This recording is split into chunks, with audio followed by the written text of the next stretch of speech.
Every night, the Cathedral of Shadows receives hundreds of questions, suggestions, and fanfiction. There's simply too much to discuss for just one podcast. In fact, some of it is so fucking weird that there's only one place to talk about it.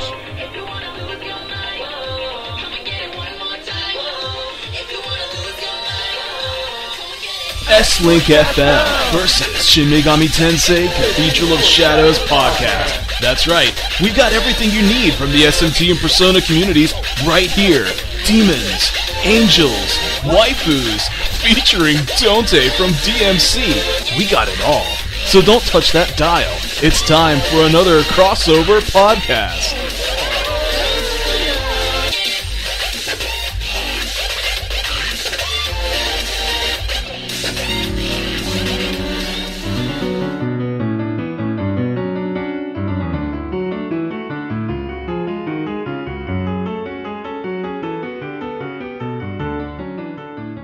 Welcome to the Velvet Room. I mean, S.Link FM.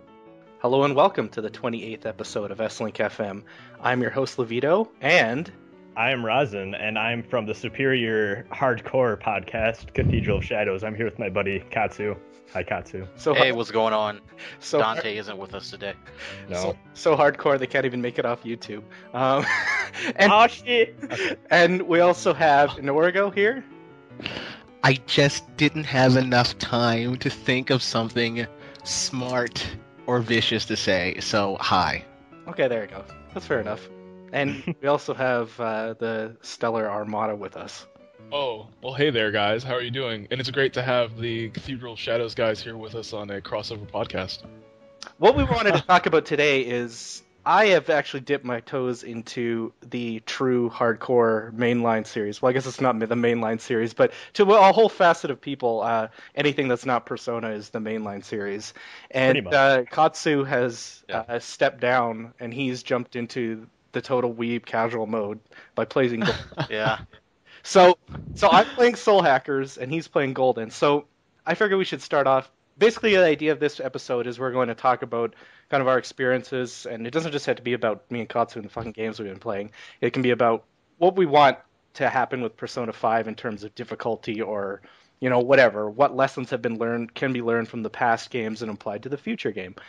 So with that, Katsu, why don't you tell us a bit about your experience with Golden? I'm in the middle of my second playthrough right now on Golden. I'm just preparing for my max social link run. And so, my experience with Golden so far is, it's a pretty fun game.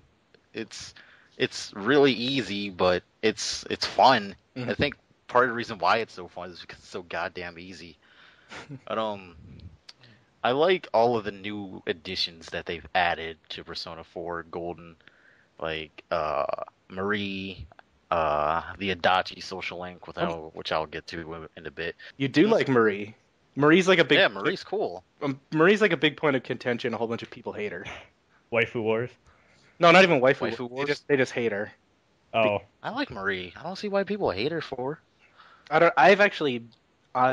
confession, I've barely played Golden, and that's only because I've played through Persona 4 3 times, and for the longest time I hated the grips on the Vita. That's the only reason. I can see that, though. With handheld games, a lot of times, if it's not comfortable, it's hard to get immersed. Yeah. So, I like the new events that they added. I like some of the changes that they've done to the battle system. I'll get into that in a bit. I like how skill cards are back. I love skill cards in Persona 3. Mm-hmm. And I love how I can have an Izanagi with, like, absorb everything and freaking power charge and mind charge and heat riser. That's amazing. It's a nice upgrade. I definitely it's nice looking at the game and not seeing it in like 4x3 and like 480i as well. Yeah. But you have been enjoying it though, despite it being a lot more casual and easy. Yeah, like I don't really care if it's casual. It's fun. That's all that matters. You know what then? I demand a trade. Levito, come on COS, and S-Link, you can have Katsu. There we go. Bam. What? COS can only have dark, gritty hosts. Dark, only gritty college. hosts. Yeah. Only college. Levito, you have to go back. Only college. I'm so hardcore that I run around the forests in Norway with corpse paint on, so I think I could be a COS. But Okay. but so conversely to that, I've been playing Soul Hackers, which I'm really enjoying it. It's a really fun game. I actually had to restart because someone told me the trick with Hitomi, where if you call her sexy, she gets at the beginning she gets way better skills as Nemissa later on. Basically, in Soul Hackers, just for Persona fans that don't know, it was originally a Sega Saturn game, right? Yeah. It was Saturn, then PS1.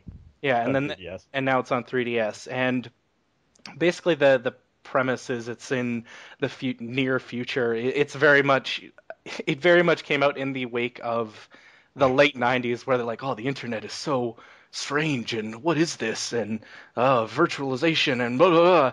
And like it's very 90s, but I like that about it. Yeah. And the premise of the game is that everyone wants to play around in this MMO like world called Paradigm X, and at some point you go on a vision quest with this fucking coyote. Yeah, game is really strange. And he makes you play out this scenario from another person's life, and you release this you download this demon called Nemissa, and she possesses one of your friends, and they kind of have this banter back and forth, and it's really fun. I really like the battle system. It's really fast, and it's aged really well, the battle system, for a game in the 90s. Because some games, even some of the Square games, I find like Chrono Cross, I really don't think they've aged very well in terms of their gameplay mechanics. But Soul Hackers is for sure. It's really fast. It's really exciting. It's kind of like this hybrid. It is turn-based, obviously, but there's this feel. I don't know how to put it into words, but it's just very that you can plan everything out perfectly, and it's just really concise. But I've really been enjoying it. My one comment is for all the people, for all of this stuff I always see about Persona being Scooby-Doo.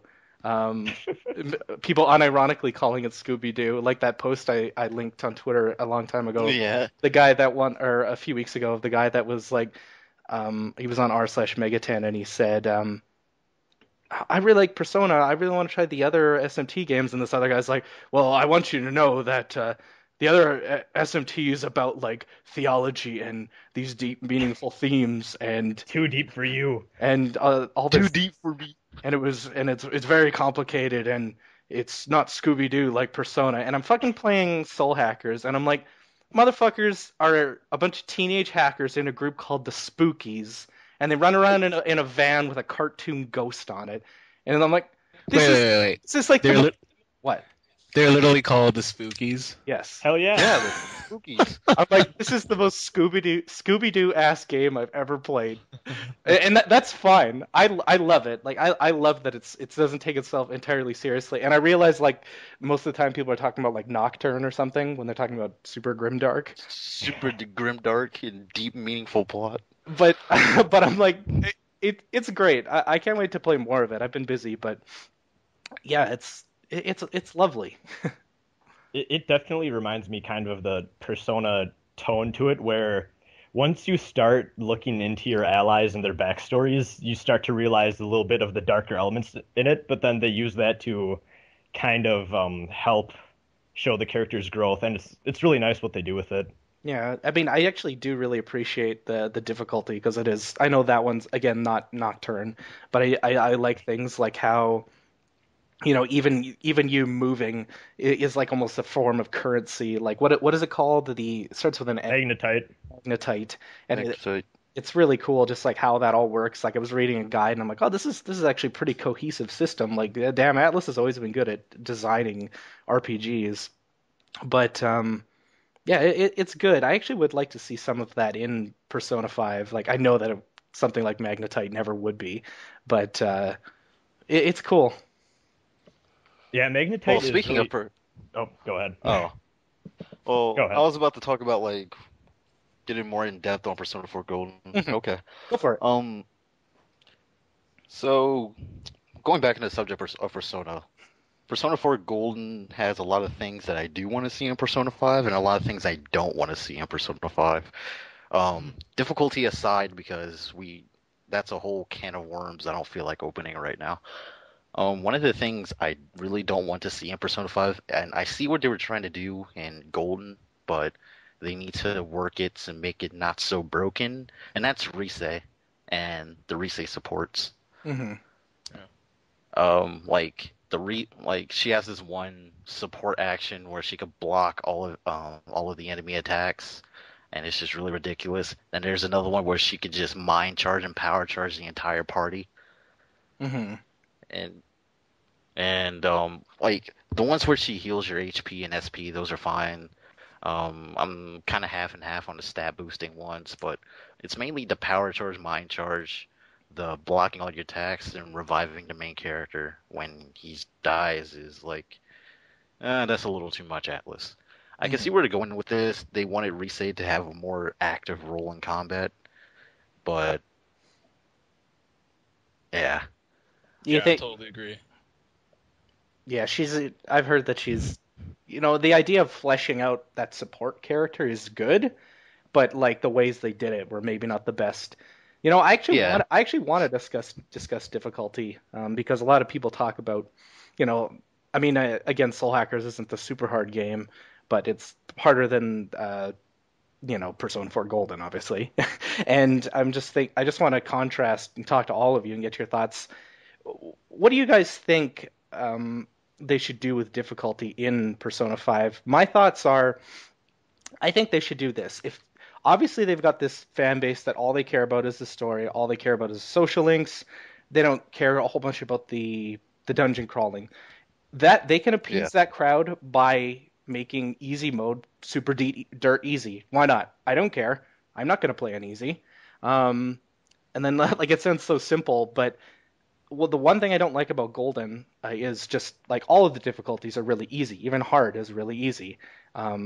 I don't know exactly why they did that. I guess it might be to appease the more casual fans who only care about the story. But I figure they should make the difficulties mean something. Like if you want to play, just for the story, that's fine. If you do, then play on easy. If you want a balance of challenge and challenge and more intricate systems, play on normal. Hard is actually legitimately hard. And when I say hard, I want it to be balanced. Like, I want it to be Dark Souls hard. I don't want it to be Call of Duty on veteran hard, where it's just bullshit. Because there's nothing worse than a game that's just cheap. But yeah, but I don't want any of that. I don't want any of that artificial difficulty stuff either. I think I mentioned on Twitter that in Yukiko's Castle, there's these dice shadows that have last resort. Oh, I don't want that artificial difficulty stuff. Sounds like fun. That kind of chance difficulty, like the game Hearthstone, a lot of people get frustrated with it because it's random. I mean, first of all, it's a card game, so it has to be random. Any card game ever is random. But I agree that artificial difficulty, it's like, an enemy can just kill me out of nowhere. That's kind of bullshit. Yeah, I've never enjoyed that, and that shows up a lot in SMT games. Enemies that just show up and can do spells that kill your whole party and everything. And I understand that it's part of the risk that's involved, and it makes the game exciting with that element of risk there. But make it an option. There should be like an option to have enemies that are able to do that, and an option where they can't. And correct me if I'm wrong, but I think that Persona 4 Golden has, aside from the difficulties that you can choose from like easy to expert, it has like a scale system on how much XP you want to get, or how it does. Or how but that's only available in not random. That's only available in New Game Plus. Oh, it's only available in New Game Plus. Okay, yeah. I'm confusing it kind of a little bit with this game I recently played that I didn't think was very good, called Bravely Default on 3DS. It had a really cool thing in its menu where you could like increase or decrease enemy encounter rates and battle speed. Battle speed could be set to like 4 times the speed at any time, to make grinding or whatever easier on you. Little options like that make it really nice. I'd like to see that in Persona 5. Just more options for difficulty. Yeah, I I pretty much agree with what Levito said to start about the the balance in the game. I think what happened, and this is just my own like personal guess, because I haven't played the original release of Persona 4, so this is just my personal like sideline guess. But it sounds to me like what happened was they re-released the game and they added stuff to it, but they didn't take the time to properly rebalance it. So you had like extended content and new abilities and stuff. It's like the numbers went up on one side but not on the other. So the enemy kind of stayed the same, but the characters got added abilities and buffed and stuff. And Yeah, so obviously Yukiko has mind charge now. That's freaking nuts. Why does she have mind charge? right. So the characters in general became more powerful, but the game was not rebalanced around that. And I can kind of see, Yeah. not that it's good. I could kind of see how they would do that. You could just kind of like internally chalking it up to, well, we're putting all our time into making all this new like story content and stuff, and we're really not trying to budget to like totally like redo this game. And we already know people are getting it for the new story stuff mostly, so we could kind of just leave the gameplay alone. They should not have cut that corner, but it sounds like they did skip the number crunching aspect of re-releasing that, and they just added the new stuff to it and just kind of let the game become unbalanced. I think the design changes that are in there, as far with the context of coming from 3 to 4, like being able to pick your abilities and put them on personas and things like that. I think that stuff is great, and I think for 5, it'd be great if it was in a game where the numbers did line up and it was all balanced around that. Like if and this probably and this probably won't happen, but if Persona 5's fights were just like 4, but they were completely balanced around the system, I think they'd have an excellent game on their hands already. And they probably are going to do that. They probably have done that from a base like starting level, and they're going to iterate on it further. But just to start, I think that already sounds like a really fantastic game. I think Another thing. Oh, I think it was a conscious decision to make it easier though, because Yukiko in Vanilla P4 is no fucking joke. Shadow Yukiko, she can be pretty fucking hard. Am I alone in thinking that? Oh yeah, she's difficult. she's very hard. difficult. And then in Golden, she's like raffle stomp, fucking right. Yeah, she's done. You just stomp her. Like I even saw Romscout saying that it's like big difference, because like a lot of people get stuck in Vanilla P4 on Yukiko, Shadow Yukiko. And like there's a lot of people that also got stuck on Shadow Kanji.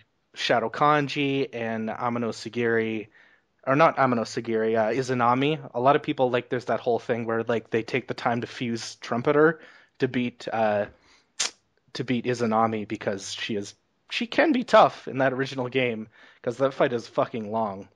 And yeah, I think it was a conscious choice, because I actually think Hoshino is obviously, he knows how to make a fucking hard game. I mean, dude directed Nocturne, and this game is a totally different. What I'm about to say, it's a totally different kind of difficulty. But Catherine, I thought Catherine was really hard.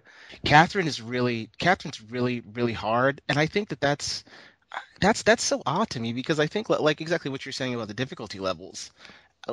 Persona 4, the game is easier. It sounds like it's easier than the original in general, but as far as like the different difficulty choices, they seem to scale really really well. Like I'm sure, and after that, after Golden, SMT4 also. I mean, it's pretty much since like since Persona 3 Portable, they've had like 6 difficulty levels. 4 has them, and then SMT4 has them also. So I'm pretty sure that's going to be company standard now. All the games will have difficulty levels like that, so you can just go through and see the story stuff that they're taking the time to write out.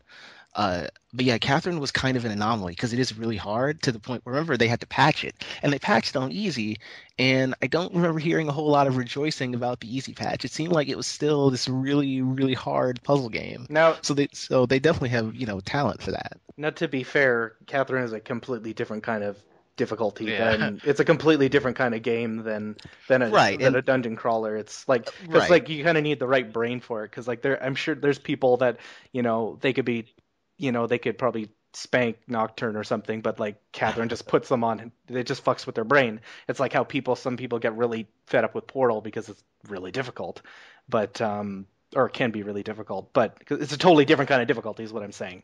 But yeah, because they know they're. I really don't think it was a case with balancing in Golden. I mean, part of it could be, but I think it was more a conscious choice, just because I know that these guys know how to make hard games and they know how to balance it. Like Katsu and Rasen and Armada, all of you have played Nocturne. Do you think for the most part it's genuinely hard, or is it like cheap hard, or is it a little bit of both, or?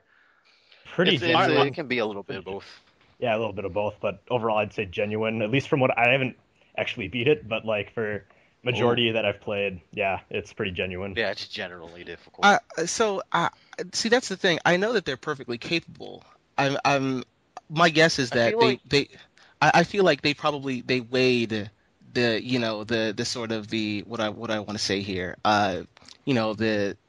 What it was worth, like how is it worth it to take the time to add all this stuff in and then go in and rebalance it and make sure the numbers line up, or should we just kind of throw it out there because we know most people who are rebuying it for the new story stuff anyways, and they've already been through the game and the difficult doesn't really matter that much. I'm sure they're perfectly capable of doing it, but I wonder if they thought it wasn't worth it to take the time to do it. It was probably I feel as if they yeah. I feel as if they made the game easier in order to bring in new audiences, because around the time Persona 4 Golden came out, all over Twitter I've seen people who never played JRPGs before talk about Persona 4 Golden, how much how much of a great game it is and all that stuff. Mm-hmm. So I feel as if they made the game easier in order to bring in some more people while keeping some of the core things the same to not drive people away at the same time. They were making it more accessible. That seems oddly redundant, though, when they already have a difficulty that scales on 6 different levels with a very easy mode, and it wasn't even their first time designing a game like this. I mean, Persona 3 Portable also has a beginner mode, which is like a super duper cakewalk. You're basically playing a visual novel with some grinding at that point. Which is why I say I don't take out the plume. They did take out the Plume of Dusks in Persona 4. Mm-hmm. They had them in the original game, but in Persona 4 Golden they took them out and replaced them with, like, you can restart, like when you die in normal above, you start at like the floor, but yeah, it's like it's already mode, built you in can there. Just restart the battle. Yeah, there's like these accessibility things that show up in Persona 4 Golden that I think sort of lessen the frustration. And at some point during this discussion, I really want to talk about like the psychology of difficulty and challenge and frustration. Absolutely. To go into that, it's really interesting. I never knew about this stuff. What gets you hard? But yeah, but with oh my god, that you wordsmith. Accessibility is very important.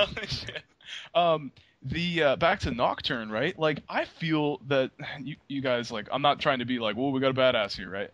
I think that the SMT games are really easy. I think that they're stupid easy because it's so easy to grind through them, and it's so easy to manipulate your strategy against what the enemies are doing, because they do the same thing all the time. And because that's there, I think that that's also part of the appeal, is that it's this very sort of structured difficulty that's coming at you, but you can sort of break the system, and just dominate it, and with all the fusion and all the different options and everything. But the way that it was set up in Nocturne was so obtuse, having to do all the weird fusion combinations and get the rare demons, and all this stuff to build the perfect demon so that you can just steamroll certain bosses. Having save points or whatnot really far in between in the dungeons, if I'm remembering that correctly, that there were some that were just awful. Like, wow, you couldn't get away with that today. You couldn't get away with that in 2014. Something about the way that combat worked with the system, where like if demons could they could one more you in that game. I'm not really remembering Nocturne very well. Katsu and Rasen. You have that right. You got it right. Could I ask all the three SMT aficionados, is Nocturne largely considered the hardest SMT? No, I'd say no. Most people say Strange Journey. Okay, I'm saying aside from like being hard, aside from like something being super old, aside from like SMT1 where it's just really fucking old and that it's hard because it's like archaic. Yeah, exactly. And oh my god, I'm so glad you brought up Strange Journey, because it's my fucking favorite. It's so good. It is very hard, but it feels very modern. Like it's very fair. You've got the save point is always, the save points are like always nice and close to you. You have a hub world. You go back to the same shop every time, and it works like the crafting works like I found some stuff, I sell it to you. Now it's like there at the shop to sell. You don't have to do weird, obtuse stuff. Wow, it's great. It's very accessible, but it's very difficult. It's very difficult. That's like the epitome of good game design when you can make something that's very easy to approach but like really difficult to master.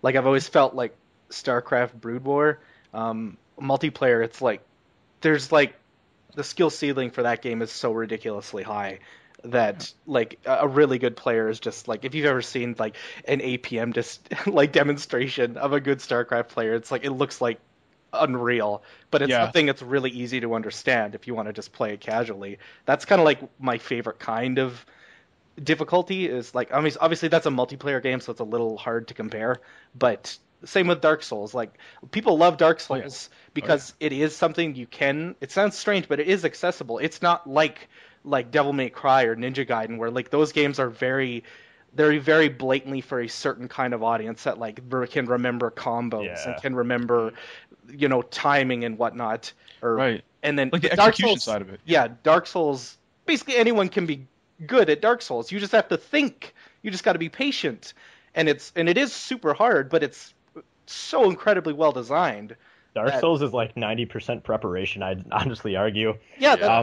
It's not even so much like execution. You just need to know what's coming, or like learn what's coming. But that's like brilliant design. That's like really hard to pull off. Like something like God of War. Like some of the bosses in God of War, like God of War 2. I can't remember what it's called. I think it's called Zeus mode. It's the hardest difficulty. It is completely fucking broken. It's like the last time I threw a fucking controller and broke one was God of War 2.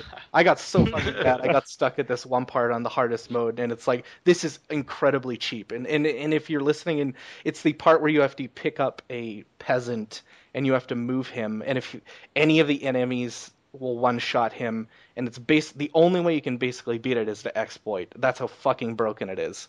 But that's what I would want from P5. I mean, I'm not saying it should be fucking that difficult. I just want it to, as like Dark Souls or something, I just want it to be balanced. It's like, okay, this is, again, easy is easy, hard is intuitive. Like, I don't just make it hard for the sake of it, and don't just make it easy because this one audience is playing.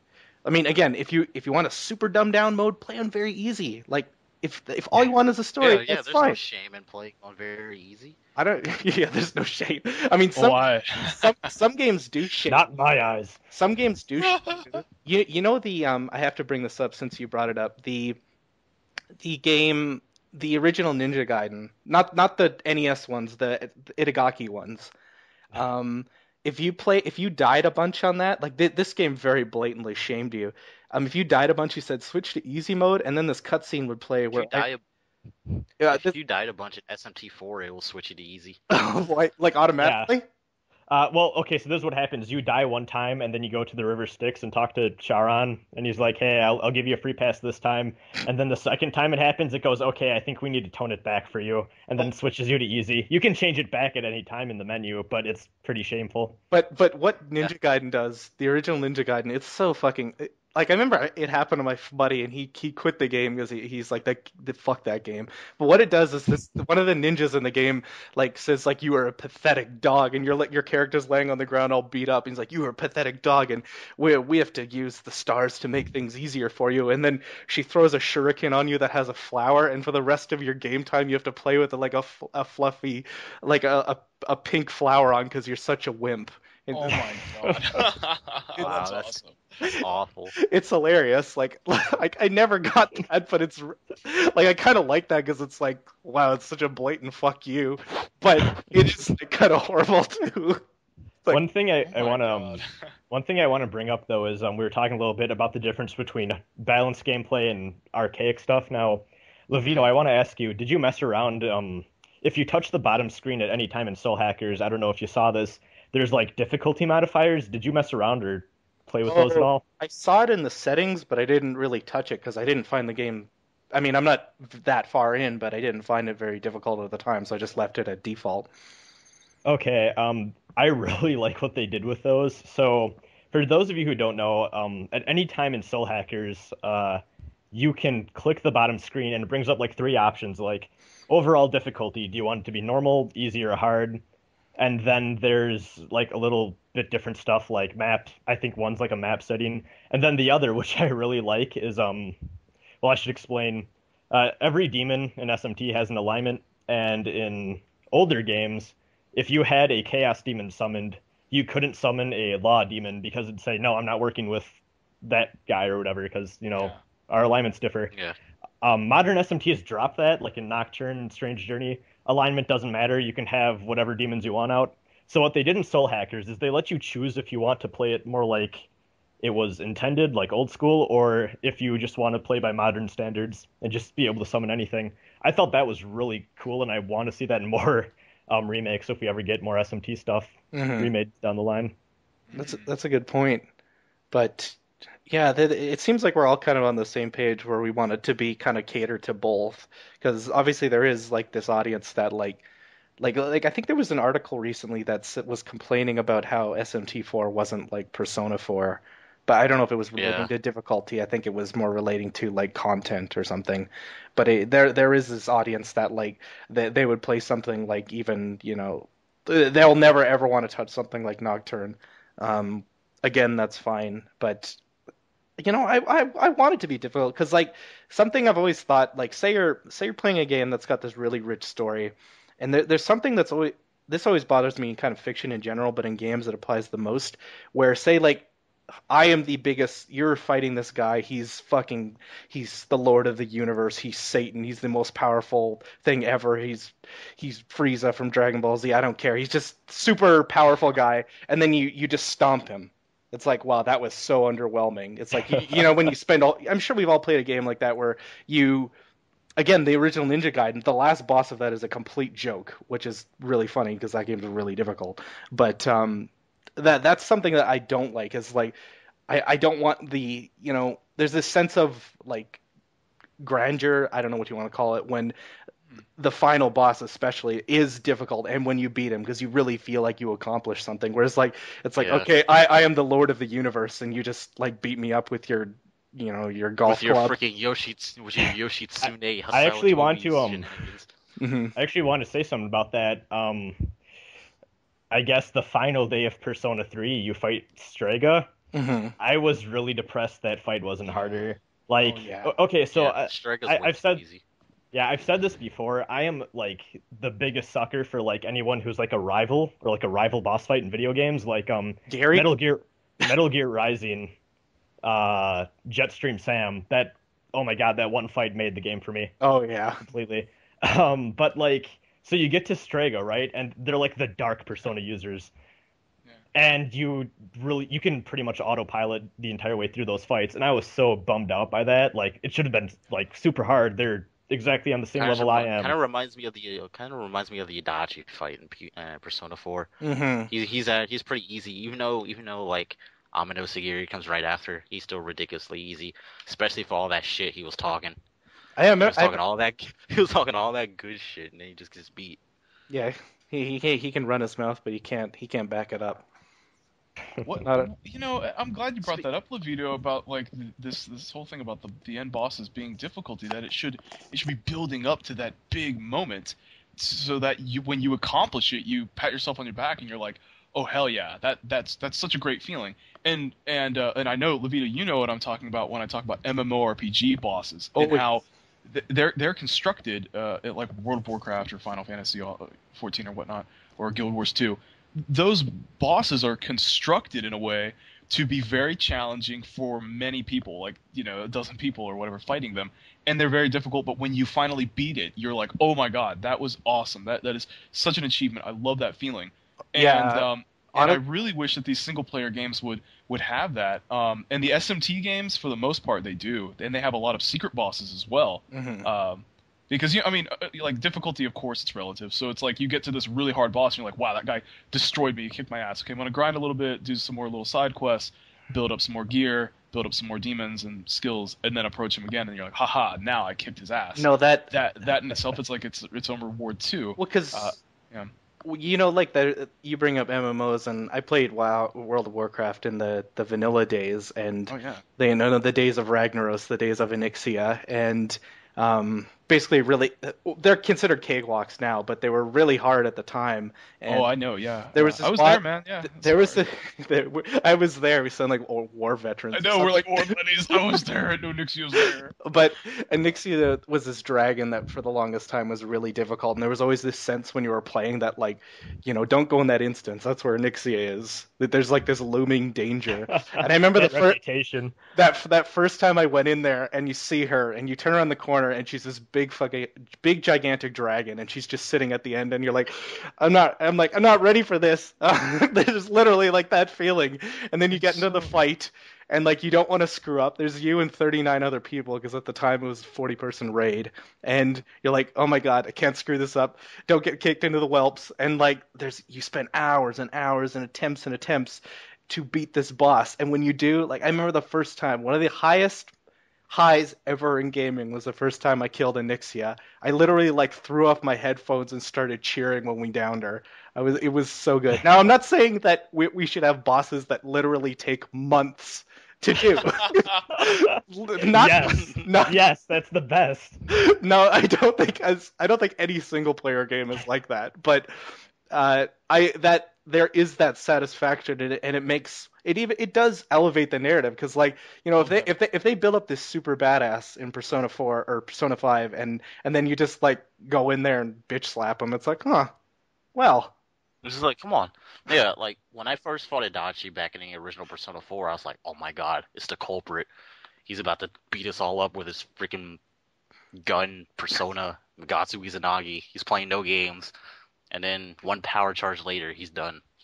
Yeah, no, because for that one I kind of knew something was going to happen. I'm like, there's no way, really? Yeah, he was too easy. There was the second form, and I don't know. I found Amino Sagiri to be pretty easy as well. I didn't find him difficult in the original Persona. No, I want to add on to something you said, Livito, where it gets to a point where with certain fights it's like, oh god, this is really hard, especially with like bonus bosses and stuff. Now, what I really like about Atlas is just the way that they write dialogue and stuff. Mm-hmm. Like, they really add on to that.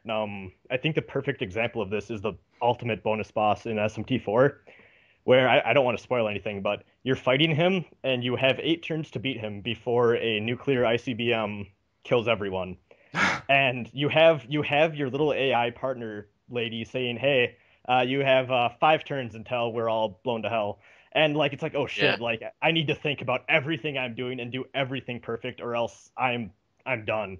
So I really think that Atlas knows what they're doing, and they can totally nail that out of the park if they want to. And I really hope we see some of that in Persona 5, at least with the bonus stuff. Mm-hmm. One of the things I like to talk about in Persona 5 is social links.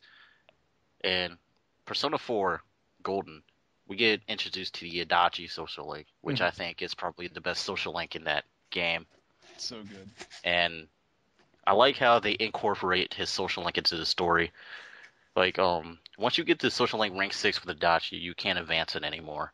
You can only advance it by advancing through the story. So, you advance it through the story, Nanako's in the hospital. Oh, spoilers. Mm-hmm. Spoilers, if you listen to the 28th episode of this fucking podcast. Yes. Don't worry, we do it too. Yeah. So, Nanako's in the hospital. Adachi's like, hey, you should go home. Rank up. Rank 7. And then you come back from trying to tell everyone to calm down from killing Namatame. And then Adachi's like, hey, go home, relax. Rank 8. And then suddenly Adachi becomes a villain. And then the social link changes completely. And it goes from jester to hunger. That's something that I really liked. I like how the social link changed without it breaking apart. Because, I mean, at that point, Adachi's your enemy. Mm-hmm. But the social link still went on. I like to see something like that with Persona 5. It doesn't have to be one of the the main antagonists. It could be like one of your party members. Like they could be maybe like the strength. They can maybe be like the strength arcana. And then suddenly they become the chariot halfway through the story. Like say their initial persona is like this Arcana, then your final persona is a different Arcana entirely, something like that. Well, we've always said when we talk about social links that in my opinion, I think there should be less of them and that they should be way more diverse and they should tie into the plot because there's always this thing of like there's some to be Gama Sutra, as Ron would say, there's some ludonarrative dissonance when it comes to like the plot and the social links. Yeah. It's like Rise just told you she loves you, and then you go on the TV and she acts like, hey, yeah. Yeah. True Well, love. it kind of does it. It kind of does it in Persona 4 Golden, where you're like, if you talk to your party members and if you're dating one of them, because I remember in my first playthrough, I was dating Yukiko, and when I talked to her when she had like the witch costume on, she would say stuff like, "I should cast a spell to make you love me forever" and all that stuff. So they're getting there. It's just not there yet. Yeah, it definitely needs to be a little more cohesive, and like I said, like, a social link again doesn't have to be friends. It could be a rival. It could be your enemy. Drinking buddies. It could be drinking Your buddies. buddy. Oh, that'd be friends still. But there we go. I figured out social link, guys. You have like your cool uncle, right? That you pester to go buy booze for you and your friends, and then you just have to give him money, and every time you do, rank up, and then eventually they can throw in a nice little public service announcement about how it's bad. and then That character needs to stop. yeah, they'll have this like melodramatic rank 9 moment where the uncle Yeah. confesses that he's living vicariously through you. They could make it a complete social like commentary thing on the state of like the weird fan base thing that going on where there's people accusing certain Persona players of like living through the game and all this other crap. Yeah. Now this could totally make fun of it. Well, people like I'm just gonna say it. Lots of people live vicariously through Persona 4. I mean, like that kind of friendship that is in that game. That's like youthful friendship that like when you're an adult you never get again. You never get back. Yeah. You really don't. You really don't.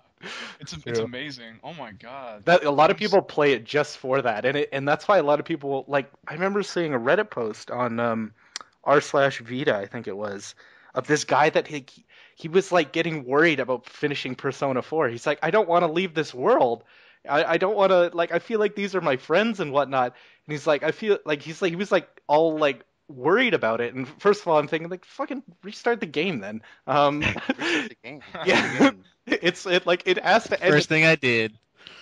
like I'm totally picturing like a Return of the King moment where he's like, I can't leave you behind, Frodo. But it's just like, okay, dude, I get that's actually really amazing that this game got you to this. That is, but this game. but it's to do that. like that. But it's like, it has to end at some point.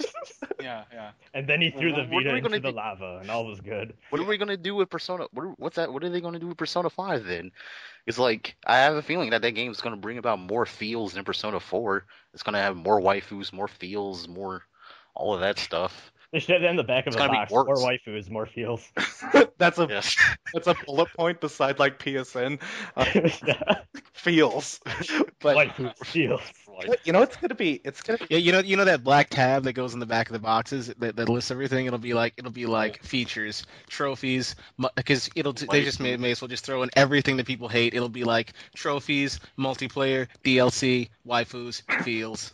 Dante from Devil May Cry. Oh yes. Yeah. Oh my god. Dante. You know what? I thought of this. This is totally off topic, but I have to ask our two SMT aficionados this. Have you ever heard of someone that actually played Nocturne because Dante was in it? Like they saw Yes. that, like I have to play this game. You have? Believe it or not, yes, I have. Yes. And you know what the worst part is? It's my best friend. Oh my god. I'm not making this up. Well, like he was apparently. Oh, God, I can't remember. Oh, this is how the story goes. He was looking up something on the Devil May Cry anime to see if it was good, and he ended up being caught in like the Devil May Cry wiki, and he found Nocturne through that, and he's like, hey, I think this is that series my friend likes. So he texted me, and he's like, is Nocturne that game you really like? I'm like, yeah. He's like, is that the one with Dante in it? I'm like, yeah. He's like, okay, I'm gonna go buy that. And I'm like, I can't fucking believe that just happened to me at 1 a.m. So yeah. There's this bisexual guy in my high school who I talk to on occasion, and me and my friends were we were talking about Persona and Nocturne and all that jazz, and I hadn't played Nocturne at the time yet, and one of the guys was like, "Yeah, Dante from Devil May Cry is in it," and the guy just happened to walk by. He was like, "Did you say Dante?" And he was like, "Yeah, Dante from Devil May Cry." He was like, "What game are you talking about? Where can I get it?" It's like, "I don't know. It's probably at the GameStop still." He was like, Then he was like, "I know what I'm doing after school." I don't blame anyone. Dante's got great abs. Mm-hmm. Yeah. Isn't it Shame the he's too hard Dante? to play in Marvel. It's the Dante from Devil May Cry 2, which is the bad one, right? Devil May Cry Yeah. 2 is the awful one. Yeah. Yeah, That's the one where you can just hit the gun button and just kill everything pretty much. Like everything's awful So about it. Camera angles, frame rate, bosses. Yeah, Dante. even the SMT or even the Devil May Cry hardcore fans that hate DMC, even most of them still think DMC2 is the worst one. Oh, definitely. I mean that's just you can't even argue. It's just a horrible game. Yeah, it's awful. But imagine that though. Like you brought up in your fake trailer, Rasen. They need to put Dino in Persona 5, which is the new Dante. God, that would actually be hilarious. Can I say something? Actually, I still get comments on that damn trailer with people saying, "Guys, it's fake," and it's like, oh, like. Well, of course it's fake. It's obvious. Like I can't believe it. How many months has it been? Like 4, and I still get comments from people, and I'm so upset, but I'm laughing at the same time. Honestly, guys, people are hilariously gullible. Like I've mentioned that I work at Rely on Horror, and every year we do fake articles. That would be fake articles for April Fools. Forgot that detail. Mine last year was that Capcom lost so much money on the DMC reboot that they sold the property to Kamiya, or to Platinum Games, and I made a fake interview with Kamiya, and basically I made him sound like a crazy person, I'm so glad to have my son back in my life, and he's like, wait, your son who? And he's like, I refer to all my characters as my children, and I said things like when I saw the new Dante's hair was black, I tore out my hair in protest, and I was coming to the office drunk, and Mikami was telling me I need to get my shit together, and like people thought it was. One comment said, because at one point in the interview I said that Nero from DMC4 is actually the son of Virgil and Bayonetta, and there were people like, I thought it was real until you said that. I'm like, you thought it was real where he said he was coming to work drunk and tearing out his hair in protest? Like how fucking gullible are you? Like the internet's pathetically gullible. Like, oh, that's so great. There's something about Persona 5 that I've been wondering. Well, that I just started wondering. Are they still going to use shadows in Persona 5, or are they going to go with a different concept? Well, hey, Persona 1 and 2 we had demons. Well, 3 and 4 Persona 2 you had shadows. Yeah, they did. So it's like they had shadows. Well, it's kind Persona of a 1 callback had shadows too. To that. As far as I know, in Persona 1 there were 2 shadows, and they were like in the dream world. It's been so long, but I get what you're saying. Yeah, in Persona 4, did the callback to like the shadow self, and I as much as I like it, and I think it's a great, it's like a great place to talk about, the other side of people, their true self, and that's always interesting, and like introspection is always psychology. welcome. Yeah, I love that. I really hope they do something new. Personally, guys, I hope they go into dreams. I want them to have like the shadow concept still in there, but not have like the primary enemies be shadows. No, sure. Like maybe something like id and super ego are being expressed in some other way other than like that shadow side, and then like shadow enemies, shadows. Which are like shadow enemies are like you'll have like an enemy that's very abstract because it represents something else, or an enemy that's really provocative because it represents something. That stuff might still be in there. I don't know because it's like stylized that way. If Persona 5 wants to be stylish like that, it might still be in there. That I guess, or they could go back to demons like the first 2 games. I don't know.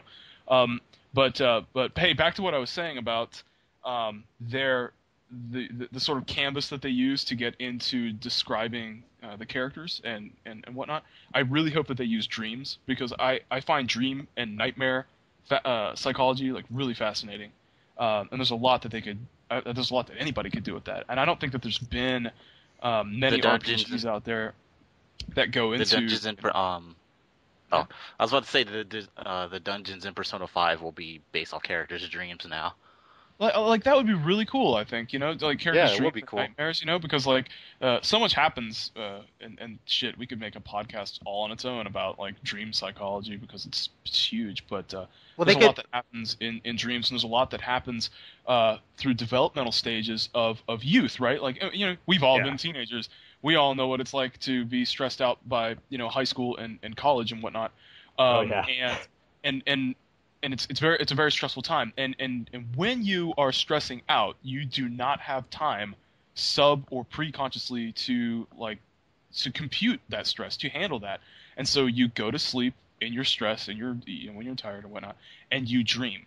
And your dreams usually don't make any sense to you, but there's a reason why your brain is doing it, and it's because it's a way for your brain to sort of like audit your thoughts and put you through those scenarios and those weird things that are really abstract and may not make any sense, because it is actually solving or trying to make sense of some sort of situation in your life. So, just personally, I think that would be really fucking. I think that would actually open up some real surreal imagery for even like design for like levels and whatnot. Like that's actually something I really want out of 5 is I want some more interesting levels, because 3 and 4 it's just like, okay, here's 10 floors of fucking one color, or hundreds in Persona 3's case.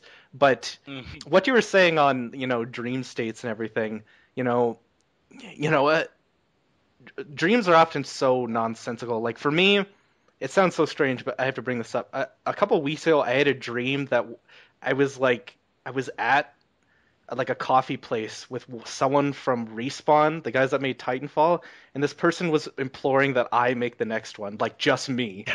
Like that was the whole dream, and I don't remember much about it. Like, what the fuck did that mean?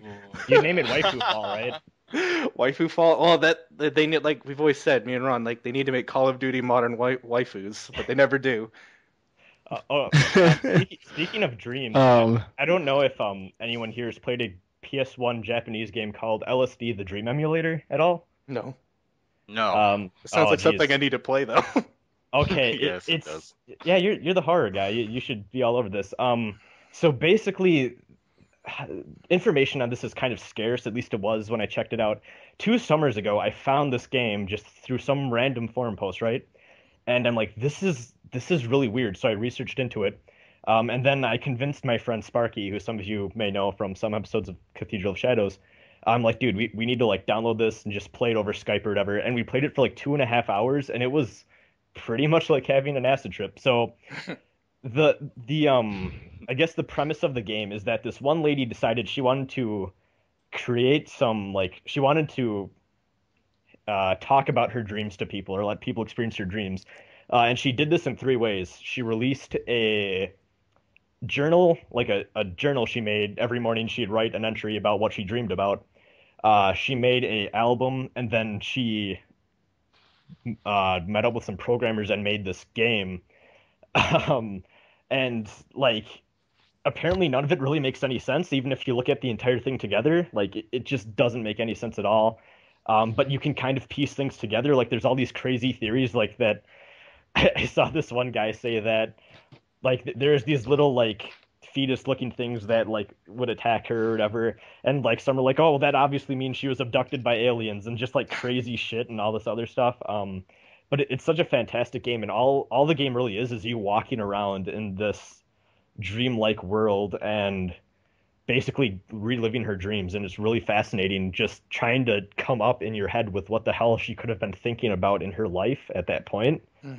It's very fascinating. I give that recommendation to anyone. So coming back, go ahead. Yeah. What do you guys think the overall theme of the personas in Persona 5 are going to be like? Because in Persona 3 it was like European dominated personas. Persona 4 it was Japanese. What do you guys think about Persona 5? Are they going to go Middle East? Are they going to go like Egyptian? Or are they going to go?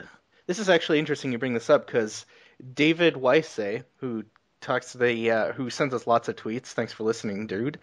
He says P3 was Greek mythology, P4 was Japanese mythology. What do you think P5 will involve? Now, I mean, you can basically just pick out of a hat like, because we have no idea. All we know is that there's chairs in this game. But I would actually love to see like Norse mythology. I can't really say what it'll be, you know? I had an idea actually just yesterday. I thought of this. Now this would probably be. I don't think they would ever go with this, but I was just like looking around and reading a little bit about religion stuff, like I tend to do when I'm bored. And something I thought was really fascinating is there's a history with certain mythologies kind of taking over different cultures, like or like tribal beliefs and stuff like that. And I think, given the theme of Persona 5, like people being oppressed by society or something like that, like this would probably not work at all. And if it did, it would probably bring some controversy. But maybe have something like that where certain figures that were worshipped as gods by certain tribes kind of like, for example, when some Christian influence spread, a lot of tribal gods became demons in their mythology. So like I was thinking, yeah, that's where a lot of like Beelzebub contempt in Norway and Sweden and all these countries that were like ravaged by crusaders, where like their original beliefs were turned, like paganism for a long time was basically labeled as Satanism when it wasn't the same thing, obviously. yeah. I see what you're saying. That'd be a really cool idea. I don't know how it would fit into like a game that would take place in modern Japan though. Yeah. Well, like I feel like that would it. open up a can of worms too. That I don't know if they'd want to risk the. Who that cares? brought up. Who cares? Oh man, what would happen if like all of Atlas's dirty little secrets got exposed to the public eye? SMT2. Yes. I'll just say SMT2. Oh man. I mean, what That'd would happen? You imagine like on CNN and there's these people talking about there's this game where you dominate the world, or what is that fucking Rog Regs Against Casuals? What does he say? Do you claim the world in Satan's glory? Lucifer's own glory. Yeah, like imagine that on Fox News. They're talking about Persona 5. It's like the devils and all this. No, I had a friend though that he looked at my YouTube channel and he's like, "Dude, are you a Satanist? Like, there's all these pentagrams everywhere." And I'm like, "No, I have a podcast about this thing. Like, I'm fine." Are you like do you summon Satan on your spare time? Yeah, before I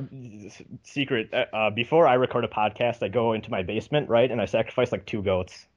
Okay. Like, yeah. It's my little pre-podcast hype. I pretty much do the same thing. Well, I do it in order to pray for better internet, but it never works out. Yeah, I do it when I want the Skype quality to be really good. You have to sacrifice to the Skype gods.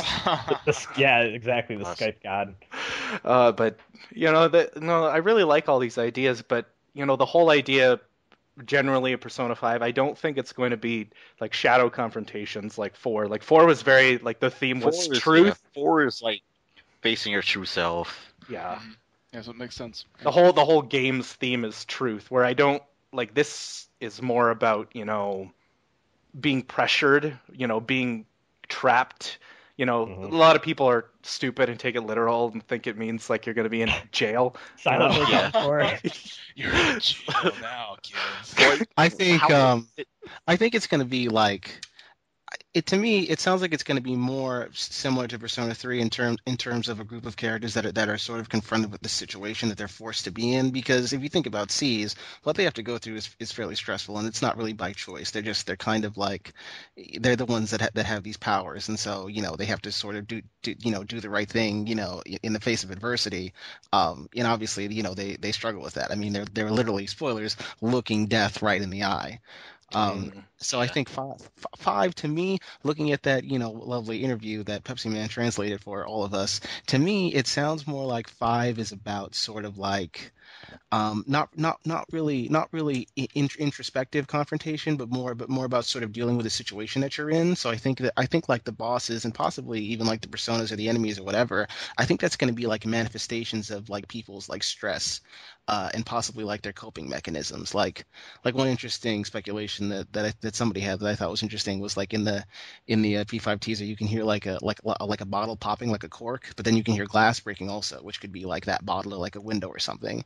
So maybe somebody's in the game and they deal with like alcoholism or something, right? Because different people cope with stress in different ways. I could see that stuff manifesting in the form of a boss or a dungeon or both. Or just a general, motif. We have to help this one character, deal with a drinking habit. So there you go, boom. That's the next dungeon. That's the next boss. And instead of like, being the TV world, it manifests itself in the real world. Because see, I feel like with 4, if you remove the television motif, you're essentially going into the character's nightmares, basically. I mean, that's really what it is. And I kind of feel like with anything like dreams or like time travel or like magic and stories, if you're not really careful with that stuff, it gives way to contrivance. It's a way to just it's like once you introduce that element, you can just make stuff happen. I mean, that's much it, because it's a dream, it's time travel, it's magic. It makes me wonder like how exactly are the personas going to appear in Persona 5? Is it going to be like Persona 4 where you have to fight a boss in order for a character to gain their persona, or is it going to be like Persona or the past Persona games where they like already have their personas? Like in the real world, they just call them with their cell phone or whatever. Yeah. Or is that stuff going to be completely like sanctioned off, like you guys say, and like, because that's why I say I feel like it's going to be people's coping mechanisms, and those are going to manifest in some way. But is it going to be in enemy design and the bosses, or is it going to be in the personas? Because nothing says they have to use a mythology. Personally, I have a hunch they're going to go with Egyptian, just because when I start thinking of mythologies off the top of my head, I think Greek, Egyptian, and what was, and I guess, well, not really Japanese, but Persona 4 went that route. So obviously they could make a left turn at any point. Oh man, I can't wait to fucking summon Horus or some shit. God, Horus is such a badass. Oh man, it's Katsu, never. Can't wait to summon Marduk. Mod can make a return. Oh wait, no, I don't think. Yeah. No, never mind. He's not. No, so I think it would be, and like Levito says, I think it'd be really interesting to see like more interesting imagery, which I really think like just the general topic of stress again sounds like something that we can all definitely relate to, and having the coping mechanism and all that stuff. I think that's going to give way to some really interesting monster designs, whether that's for just the enemies or just interesting character designs in general. Yeah. In general, I think if they take this and they still give you like blobs and stuff, because like with the TV world, okay, I get it. It's a TV world. There's no real image. It's TV. Like, there's no real imagery to draw from for enemy designs. It's more the genius there is more in the thematic sort of thinking of it. But if it's stress, I mean, all you have to do is go to coping mechanisms, and I mean that should inspire the art direction right there. Yeah, actually, there's something I wanted to bring up that ties in what you were talking about that LSD game earlier, Rasen, is I always bring up Silent Hill, but in like especially in 2, and I'm not going to spoil this because I don't think anyone except for Ahmad has played this game,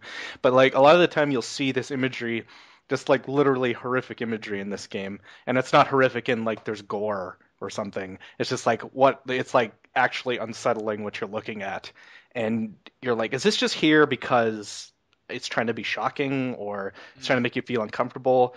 When you know what that game is actually about, and when you finish it, it's like, and then you play it again, you're like, that is the most brilliant thing ever. It's like, this literally ties into what this story is actually about. I'm being super vague here, but all of you should play that game. I really want to play that game after talking to you about it, Tom. It sounds like it's really good. I still think after all these years, it is the best story in a video game ever. But I have it on my computer waiting, but I haven't given it the go yet. It's one of those things, it's one of those things that like its story is so good that anyone could play it. Like, it doesn't matter. I mean, some people might have trouble with like the combat or something. But anyways, besides all that, that's something I would like to see in this game, especially if this is like people being chained down by X thing. See that reflected. So one thing I wanted to also bring up in how, like, the TV world, I mean, all the enemies are basically just fucking recycled enemies from 3. So basically, some of them are, some of them aren't. Some of them aren't. I think like the entire concept behind like the enemies in the TV world is pretty much just like they're based off people's imaginations. You got these Hulk Hogan looking guys, you got robots and all that stuff. It's just pretty much people's imaginations manifesting. They're really not taking advantage of imaginations then, because I mean I feel like when we think of our greatest fears, I think they're more descriptive than blobs, and I think the reason that the enemies stand out so much to people is that it's not like like when I play like Final Fantasy X and then I play 13, like Square totally took like the 6 enemy types that they had and they like recycled them, and they take like the same like 6 models and they put a different texture on it and make it like a different type of the same creature. And I don't really care that much, but I feel like with Persona, it's like for a game that does style and motif so well and kind of implements it in everything, whether it's like the menus and the style of the characters and the color palette and all that stuff, when you get to the enemies and they're just these dark blobs, it's like it's really glaring because artistically every other element of the game is super strong, but you get to the enemy design and it's just not. I mean, even down to the personas.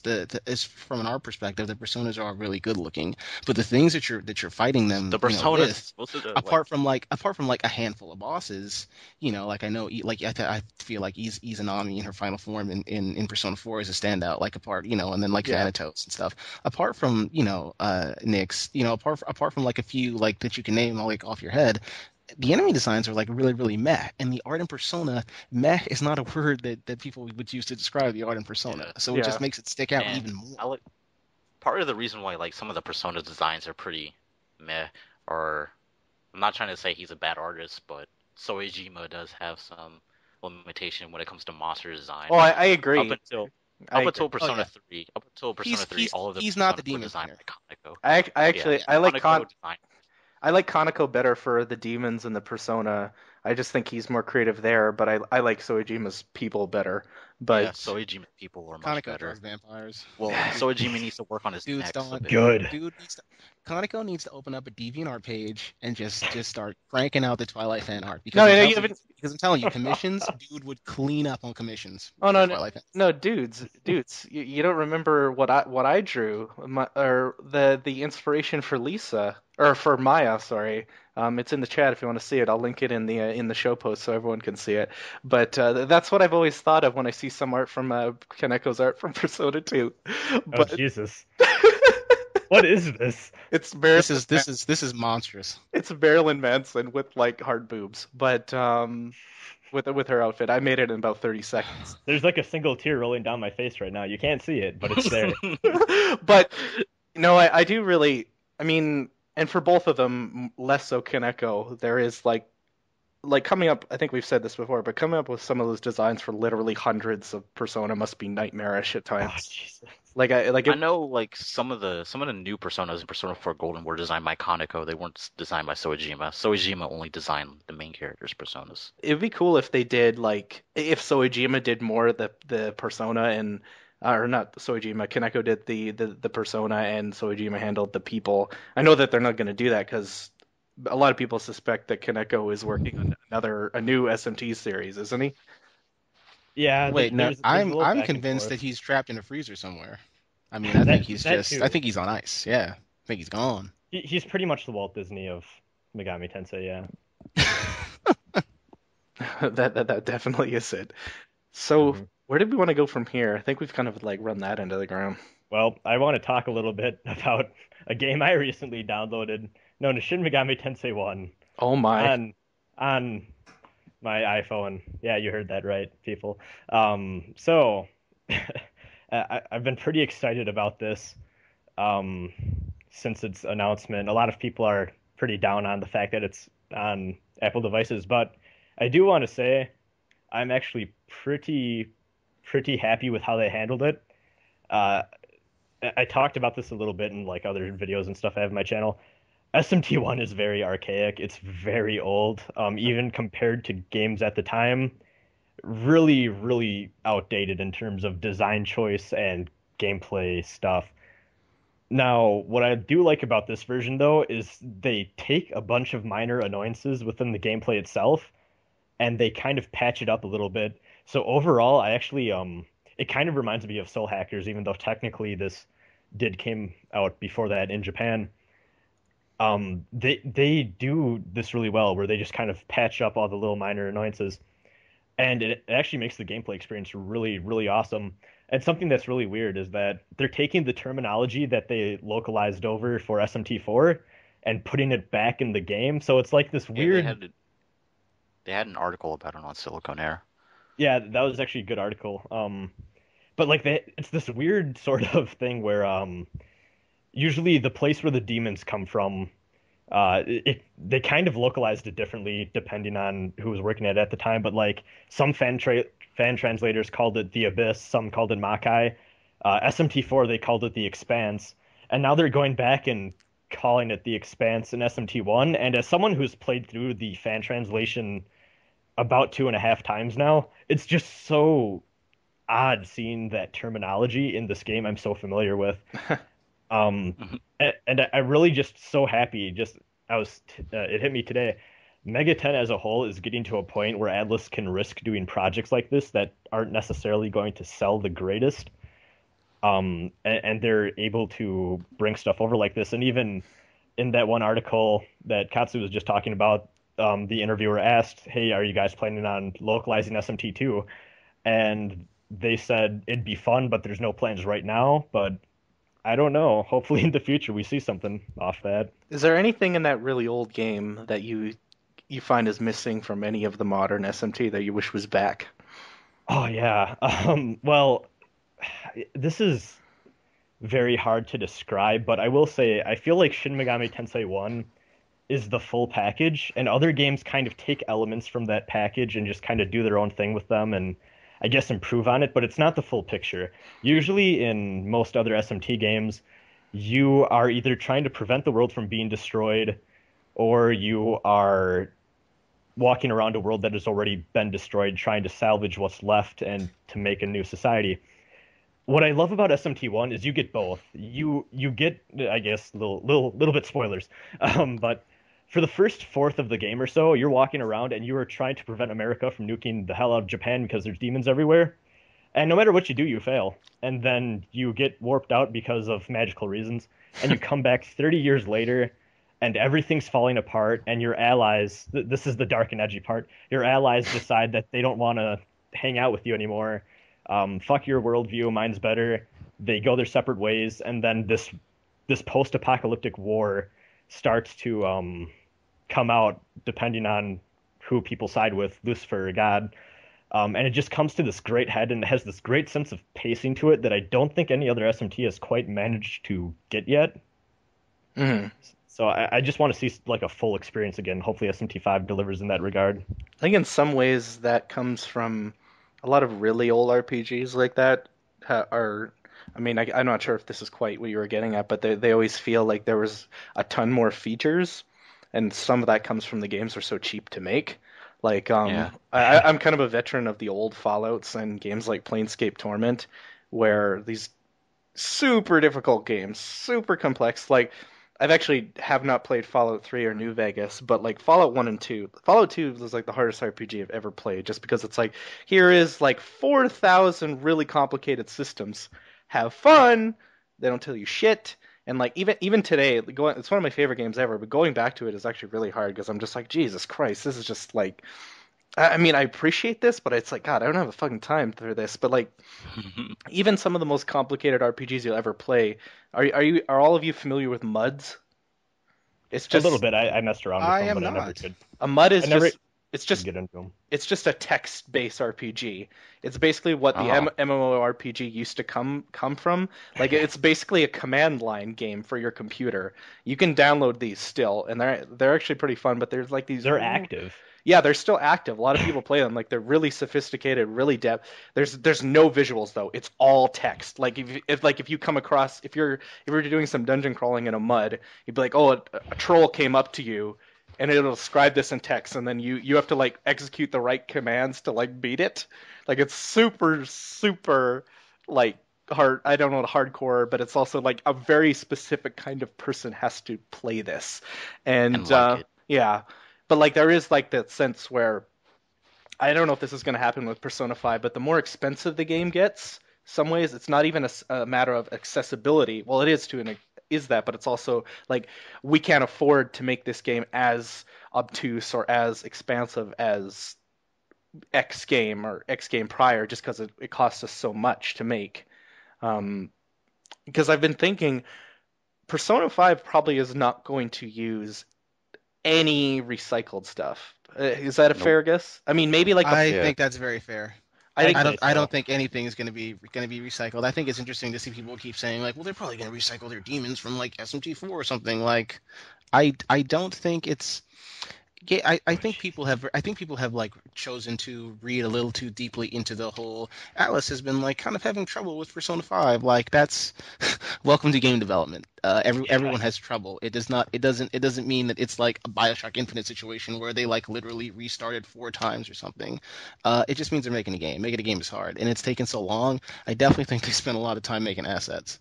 Yeah, we also have to remember with Persona 5.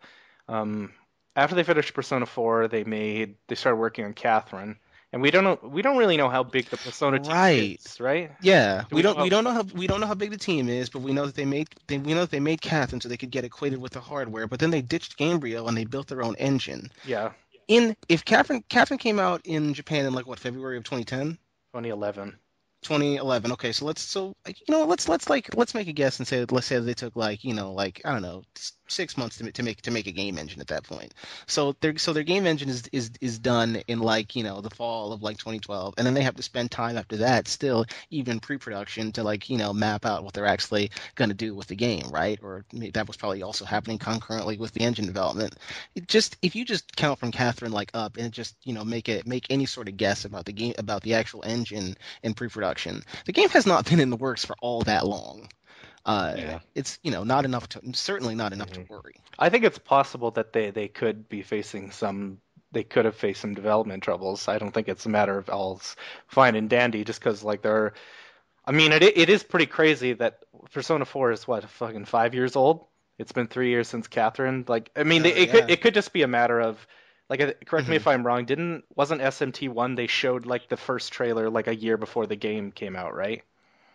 For SMT1. Or sorry, not SMT. I meant to say SMT4. Sorry. SMT4, was they did. About a year. Mm-hmm, yeah.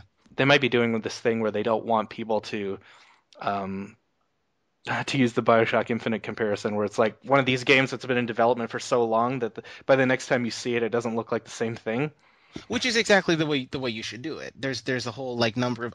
Square Enix has made this a profession of showing a game way too early before it's ready. Final Fantasy 14. Final Fantasy 14, Final Fantasy 13, 14. Final Fantasy Versus 13, which is now 15. It's what they do, and they still haven't learned because they brought 15 back out, right? And we're gonna talk about it constantly now, and now they don't. So yeah, I definitely could see why they would want to avoid that. Yeah, back to what you were talking about, how they may not use the same demons and everything. I'm really curious to see what they'll do because, and correct me if I'm wrong, Rasen and Katsu, because you guys were on the SMT side, they have in the past they've always had these iconic demons. They've had their Jack Frost and their Pyro Jack and their Ghoul and all this. Mara's so great. Mother Harlot, I think, showed up. She's shown up some a lot point in 2D, but then in Nocturne. When Nocturne came out, you saw all of those in 3D, and it was like, whoa, this is really fucking cool. I'm able to see, Clotho in 3D or whatnot instead of just the 2D sprites. And I'm wondering if they will take all of those Kaneko demon designs and whatnot and redo them again on the PS3 or wherever. I think they will. I think they will. I don't. That'd be so awesome. Yeah. I think if they set out HD to Mara. I think if they set out to redo all the art, that would take forever. I think they're going to take the base designs that everyone, the actual artwork that everyone knows and loves, and you just take that stuff and redo the models at higher resolutions, higher poly count, and that's pretty much it. I think obviously they take for the main personas, if they pull them, if they happen to need a persona that's already been featured before, then they take that one, they redesign it to fit with that character. But other than that, I don't think it's an issue of redoing the art as much as just making higher poly count models. Well, all of those, the PS2 era SMT games, they all reused each other's assets like fucking crazy, didn't they? Yeah, all the Raido games and everything, yeah. Well, that's what I'm wondering, because this is the, for all intents and purposes, this is the first game, because I even hear SMT4 has got shit from fucking PS1 games in it, but assets. Oh, definitely. Yeah. Which is the concept art. I'm gonna be completely honest, that would be pretty shitty if they make this gorgeous game, because I'm pretty confident it's gonna look really good because Catherine looks really good. Right. And then it's got fucking like Ghoul. demo summoner for like it's just like a higher res version of that. I mean, not even a higher like when I say like better aliasing, not even like redrawn textures. Like that would be pretty lame. But like I wonder, like, does anyone have a count of how many actual Persona are in say 4, like in total? What? 100 and there's a trophy for it, right? There's 109, I think. But that somewhere around that. like because like. Do you think that they would do something like there's less Persona because of that? Because they have to redraw everything? Like, we don't know how much money this game is costing them, but I'm sure it's their most expensive game they've probably ever done. Gosh, I'm not a designer in the game industry, so I don't know how difficult this is, but I think that there might be some pretty sophisticated technology out there, and the only source of evidence that I can draw this from is Final Fantasy XIV, where they literally reuse assets from Final Fantasy XI, a PS2 game, okay, a PC and PS2 game from 2003. They reuse dragons, floating eyeballs, behemoths, and things like that, but they apply so many what I guess are After Effects to them, like fur textures and like lighting textures and mapping all over their bodies and everything, that they look next gen or they look current gen. It's so Square's strange. been doing that. Square's been doing that for a long time. When you play FF13, there's like seriously, there's like I don't know, there's like 10 unique enemies in FF10 that they just cactars. that they just slot a texture over them. When you play 13, they basically took those same enemy types and they made like bosses, which were all new, and they put higher res textures over them, and that was pretty much it. Well, it's the same rig with like a higher higher poly count and like more better looking textures. Hashino's it's really neat, and they pull it off really well, and it's really cool in Final Fantasy 14 to see Final Fantasy 12 and 11 and 10 monsters showing up, and but they look really good. And I'm wondering if like I said, I'm not in the industry, so I don't know how this works. If Atlas could do that, I wouldn't mind. I wouldn't mind seeing like fucking Mott or Thor or whatever show up in Persona 5, being like literally like extracted from the PS2 or whatever. But they just have so much more going on to them that they look.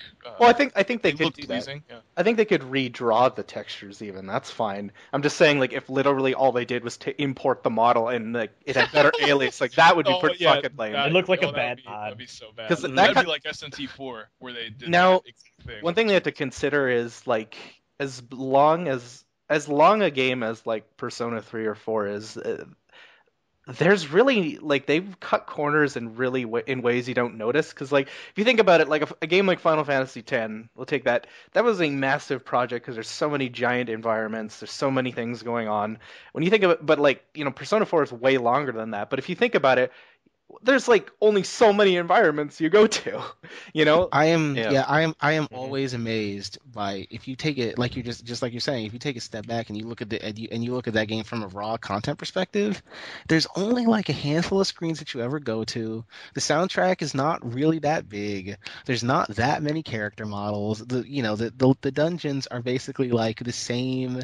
It's like the same floor, but like just laid out in a different way. Like from a raw content perspective, there is not that much there. They pull off a lot over the course of 80 hours with like a handful of stuff. Mm-hmm, yeah, there's some. Catherine does that as well, where there's literally like 3 rooms you go to in Catherine. That's it. You spend 95% of that game in the fucking bar. But Oh my god. well, maybe not 95, but like it's not I don't know. It's just the way Hashino does things, but they're very good at like tricking you. I don't know if it's tricking you or just making things not getting redundant. Which is a really difficult thing to do. Yeah, sometimes that's refreshing exactly too. What it is. Exactly, it is, because it becomes like the atmosphere, or not the atmosphere, but the environment sort of becomes a character in itself. Mm-hmm. I love that. I fucking love that so much. I hope they do it with 5. Sorry, anybody that wants 5 to be like really big and open. No, 5. I Open would world. love 5 for. No, I would love Open 5 world to prison. be There like we go. 12 screens, just like Persona 4 was. Like, oh, I'd love that. Yeah. No, you see, Rasen, the real truth is our lives are a prison. That's what the And game's college. it's going to be. It's so deep, but Drop the soap. If there's one thing I really don't want them to do, and it boggles my mind when I see people mention this, I don't want them to spend a whole lot of time making these like big, these like huge, like sprawling like main hub area, or these huge sprawling areas that really, it's an RP, it's a JRPG. Like we're gonna be fighting battles and talking to people. I don't need. It would be nice, I guess, if it was expanded a little bit, but I'm not really too bothered at all by the sets that you get in like a Catherine or Persona 4 or whatever. Like that's not the thing that I'm concerned with as far as the game feeling HD or next gen is the environment I run around, especially when at this point it's pretty much a standard that they have it where you can just punch square and get to the next location. Please, please, please. Don't waste time building blocks of a city that I'm just gonna warp around. yeah, that was gonna. Yeah, It no, doesn't make any sense. there's no point in it being like GTA or something like that. Like I don't, if I want to go home, I should just. That's fine if it's just a little blue marker on a map. That's fine. I don't care. And now that I think about it, I actually am not that concerned about them. I don't think it's too expensive for them to redo a lot of the personas because like I'm willing to bet that even a game like Nier probably costs more than Persona 5 is going to cost. Just because they're so efficient with their budget. Because really, like Persona games and SMT games are almost like budget. Like they're like it's kind of weird. I guess they're technically a triple A studio, not indie obviously, or studios, but their games are not super expensive. That's something actually I want to bring up with even SMT1 iOS. You can kind of see that in a lot of parts where it's like, I wonder why they like left that and they didn't like. I don't want to say fix that, but sometimes there's. Actually, I'll say this: with naming characters in SMT iOS, you only get capital letters, and I've never had like a modern RPG do that, and it's like, whoa, like that's really weird. And then you think about it, and it's like, does that really matter though? And then also, there's another thing I noticed where anytime a human character uses the defend command, it says. Rasen defended itself instead of himself, and I'm like, that's weird. And then I'm like, wait a second, like it's a little command menu thing. I can get over that. Like they know what corners to cut, like you said. Yeah, it's a very weighted thing because I mean they're doing pretty well. I mean, I guess Index wasn't, but that studio is very profitable because like. Like you said, like releasing a game like SMT1, like that's a very, very small fraction of people are going to buy that. I'm still shocked. I can't believe they did that. Yeah, a lot of the people, like you're saying, that were complaining about it not being 3DS, not being Vita, are being very unrealistic. Oh, definitely.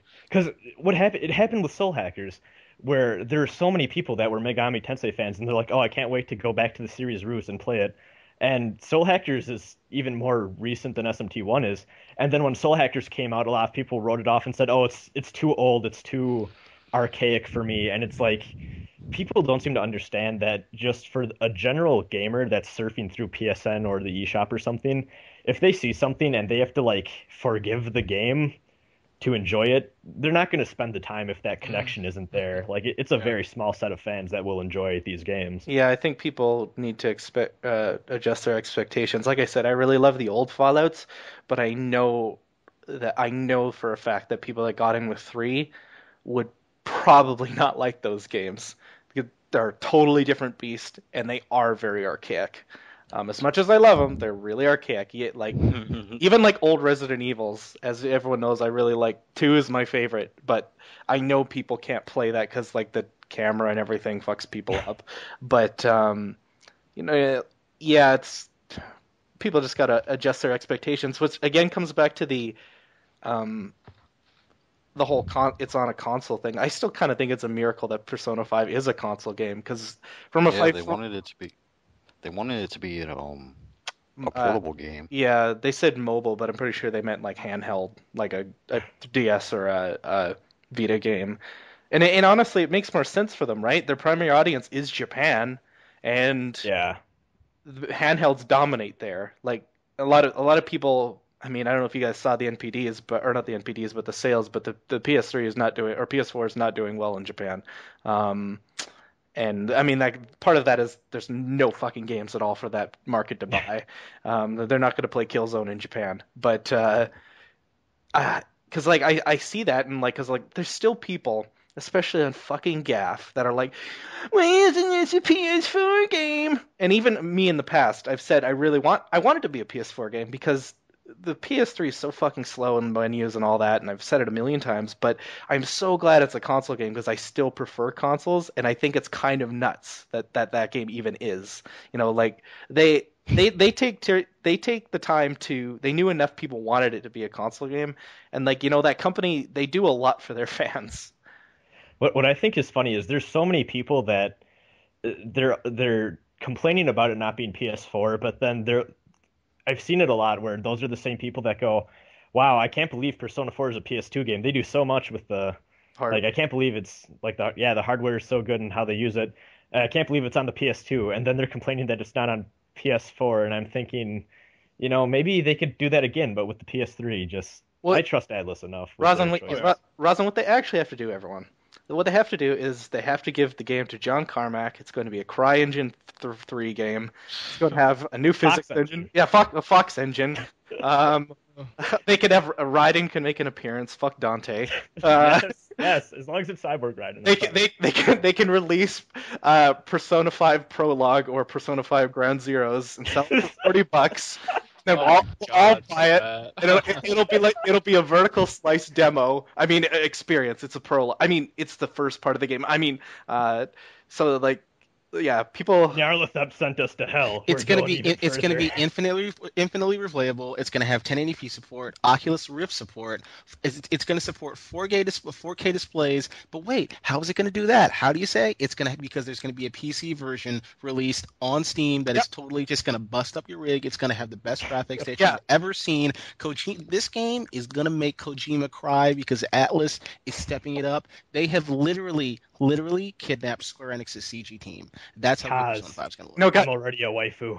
No, God, you know, the truth is that Persona 5 is going to require, like, you know, Crossfire and SLI configurations with your PC. So you're going to have, like, 4 NVIDIA GTX Titans, $1,000 video cards each. I'm not kidding. I don't think they still are, but they were at one point. And that's what it's going to take, because what people want from Persona is maximum graphics, for fuck's sakes. Have you seen Persona 5? Yes. Have you seen it? It's the graphical benchmark. So the really interesting thing about graphics to me is that, like, okay, I'm playing Dark Souls 2. And, like, stylistically, it's pretty cool, but that game is ugly on the PS3 because the PS3 just can't handle that game at all. Like, it's so chunky and blurry and gross looking and so sluggish and slow, and there's, like, pop in all over the place, and yeah. Well, I look at that game and I think to myself, like, you know, yeah, this is what it's trying to go for. It's trying to go for this very realistic thing here that has, you know, like procedural and dynamic motion blur on like weapons and beasts and hair textures and things like that. And that's what it's trying to go for. And it's not going to look really good on this old hardware. But as for, you know, Persona 5. Man, if it looks like Catherine, it's just going to be so beautiful. Well, that is going to look so damn good. Well, I'm take it all of you have seen the whole controversy about how Dark Souls 2 looks nothing like the demo builds that they showed. Yeah, that's weird. That's I mean, kind of understandable, but so weird how it is so different. My God. A little, I actually hate it when developers do that. That's bullshit. I mean, I get that they had to get it to work on because like when I remember seeing demos from like E3, I'm like, holy fuck, this game looks beautiful. Like not just from an art direction, but like a technical standpoint, it looks amazing. And I'm like, this is current gen. This is nuts. At the time, it was current gen. I think the issue isn't that they scaled it back. I think the issue is that they scaled it back without telling people. Yeah, that there's a difference because you know everyone's on the sensitive of bullshots, and you know it's unfortunate. I mean, sure, it's a great game. Graphics don't make everything, but it is lame when people do that. Like a lot of games are like this. Like if you ever watched the original tech demo of Metal Gear Solid 4. The game does not look like that demo did. Not even close. But, you know, for me, like, I say this all the time, but, like, you know, Persona 4 is a game that'll always look beautiful because of its art direction. Art direction will always win out. Like, the best comparison, I think, has always been, if you look at, I'm getting to that. 2006, there were 2 games that came out, Okami and Gears of War. And when Gears of War came out, it was just like, I don't know if you guys remember seeing Gears of War like for the first time, but it was like nuts. It was like, I can't believe I'm playing this. How it looks so good.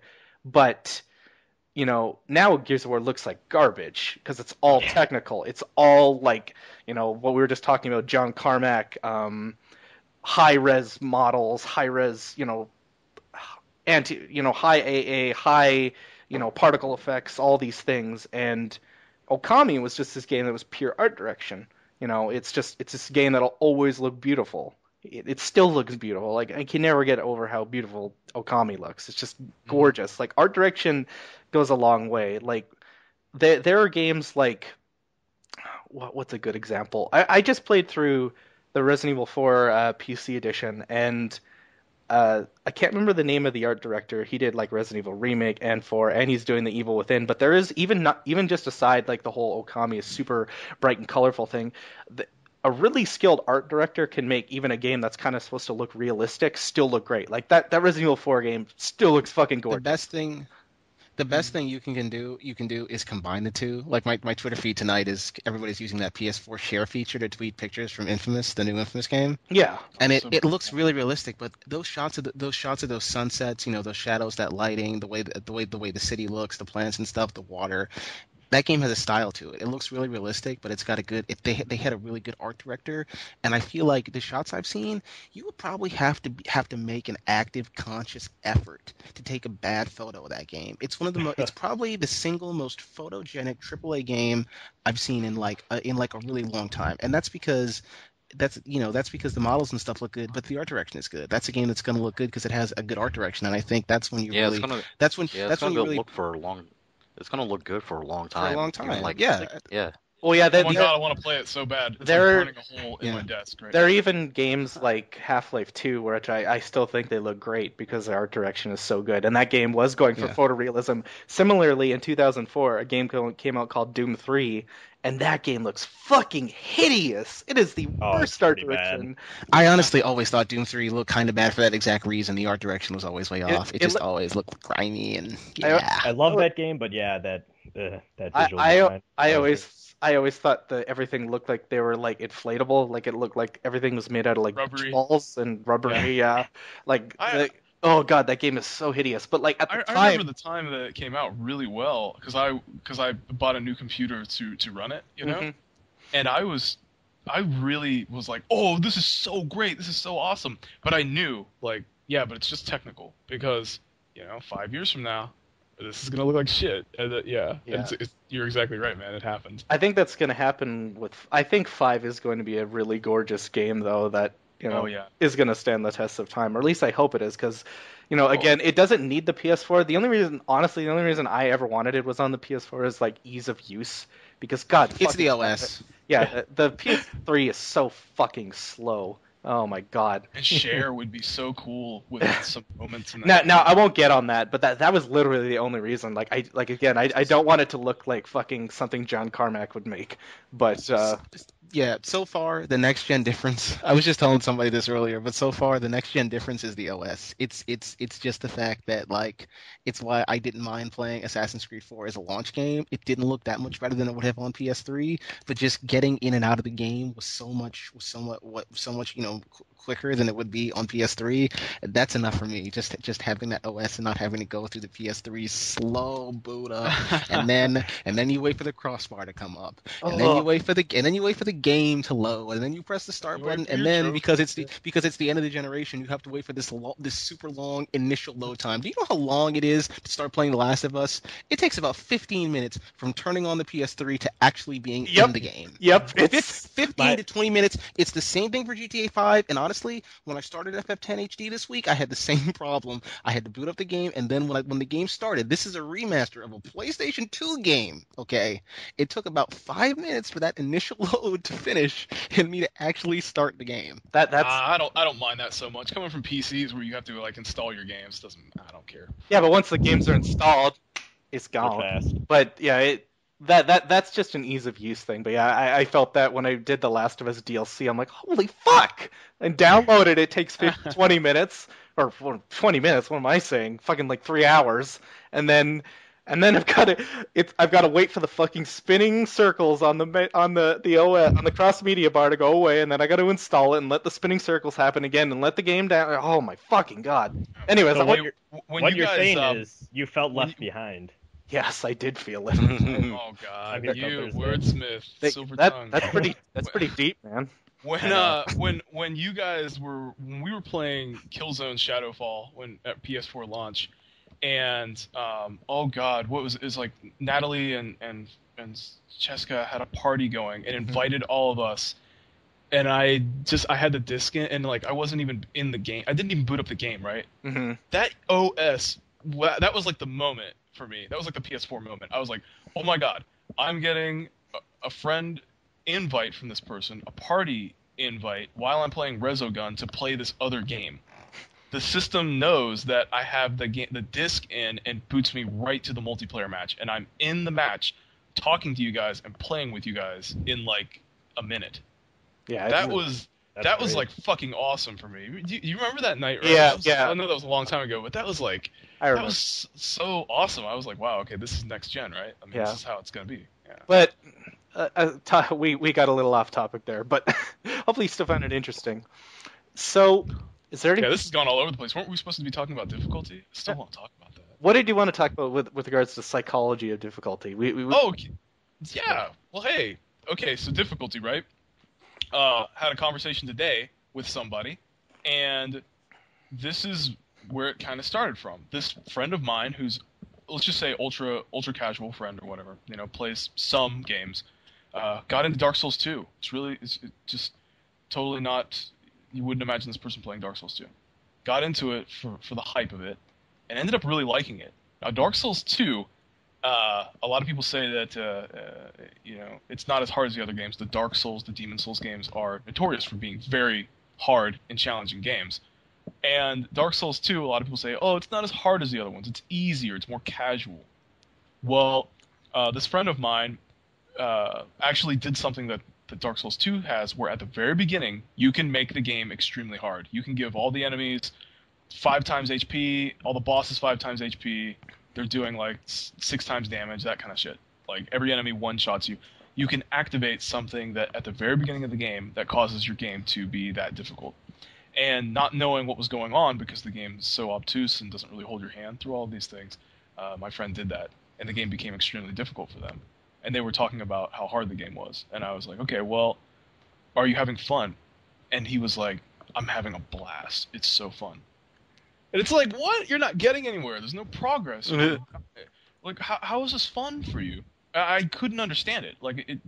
And so that's when we started talking about difficulty. And a colleague of mine is into child psychology, and she was talking about difficulty. And so I went and I did some research on this guy named Roger Barker, who he was he was a social scientist, right?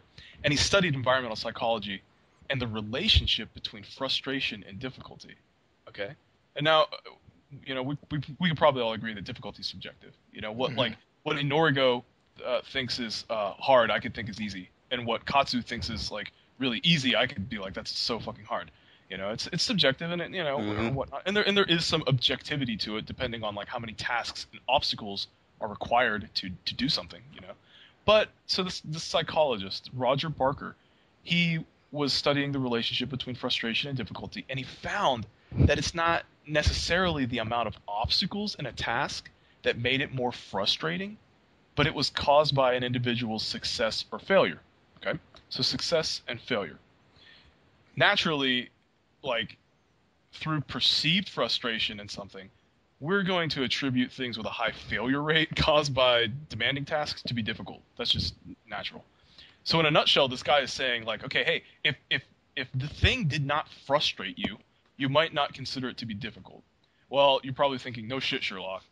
The real value of Roger Barker's study actually is not, it doesn't have to do with that, right? But it's that frustration leads to emotional connections to success and failure. And so he really started studying this, like, in children and adults, I think.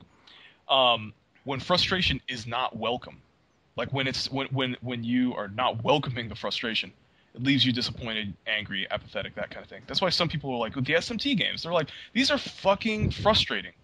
But I don't know if they use the word frustrating. They might just be like, these are too hard, these are too obtuse, this is too grindy, or whatnot. But really, it's frustration. It's like the frustration that exists in those sort of things. It doesn't necessarily have anything to do with difficulty, And so that kind of pushes them away from it. And this is what this psychologist was kind of finding about tasks. But he also found that there's instances where people welcome that frustration, to varying degrees, of course, and we all call that challenge. Okay. So how a challenge is accepted creates a variety of sensations, okay? And video games do this, we know this. So this is where it gets really cool. There's this mental state called flow. And another psychologist, who I'm going to butcher his name, my God, his name is Mihaly Csikszentmihalyi or something like that. Let's just call him M. This psychologist M, he studies this mental state called flow. And flow this is really cool.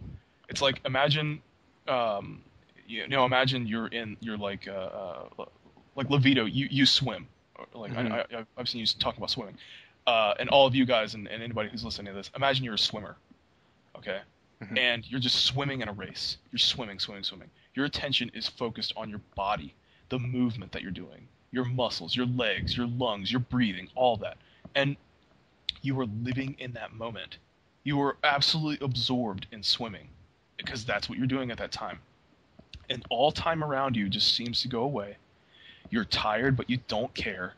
You're not even a person anymore. There's no ego. There's no girlfriend at home. There's no trouble at work. There's none of this shit. There's none of this stuff out there, right? You are just swimming, okay? And that is what you're experiencing is flow. It's a state of complete immersion in an activity. Okay, so this mental state where you're kind of like completely involved in the activity is amazing. Like your ego goes away, time flies away, every action, movement, anything that you're doing is just gone, and you're using your skills, whether physical or mental, to the utmost because you're so absorbed in that. And I think that there's a connection between this flow here and video games and difficulty and challenge, and it's really beautiful how all that comes together. And I don't know, sort of gets people to accept these challenges in these games in a way that they might not want to do something like schoolwork or painting or playing tennis or something like that, because and I don't really know what it is, because I'm not a writer and I don't have a whole lot of time to ponder these things.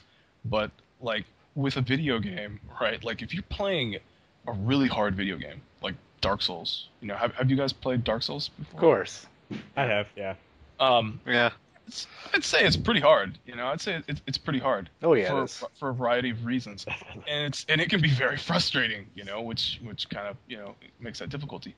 But if that game manages to get you into flow, the mental state of flow, where you are accepting that it has clear goals, while challenging, are still attainable, you will enjoy that game. Mm-hmm.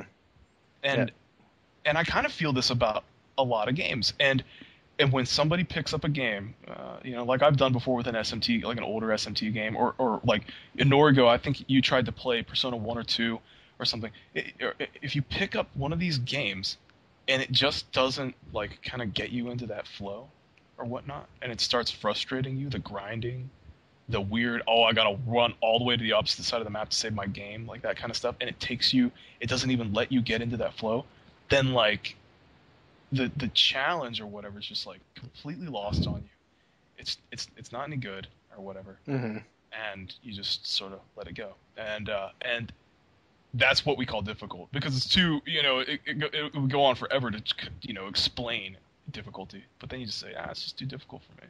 One thing that I'm starting to kind of realize about myself is that in terms of game difficulty stuff, what I'm starting to feel is that if a game tells me the rules at the start and then says, okay, do whatever you can within these rules to beat the game, I'm starting to really appreciate that type of design more. Like SMT is really good with that, but also Dark Souls, right?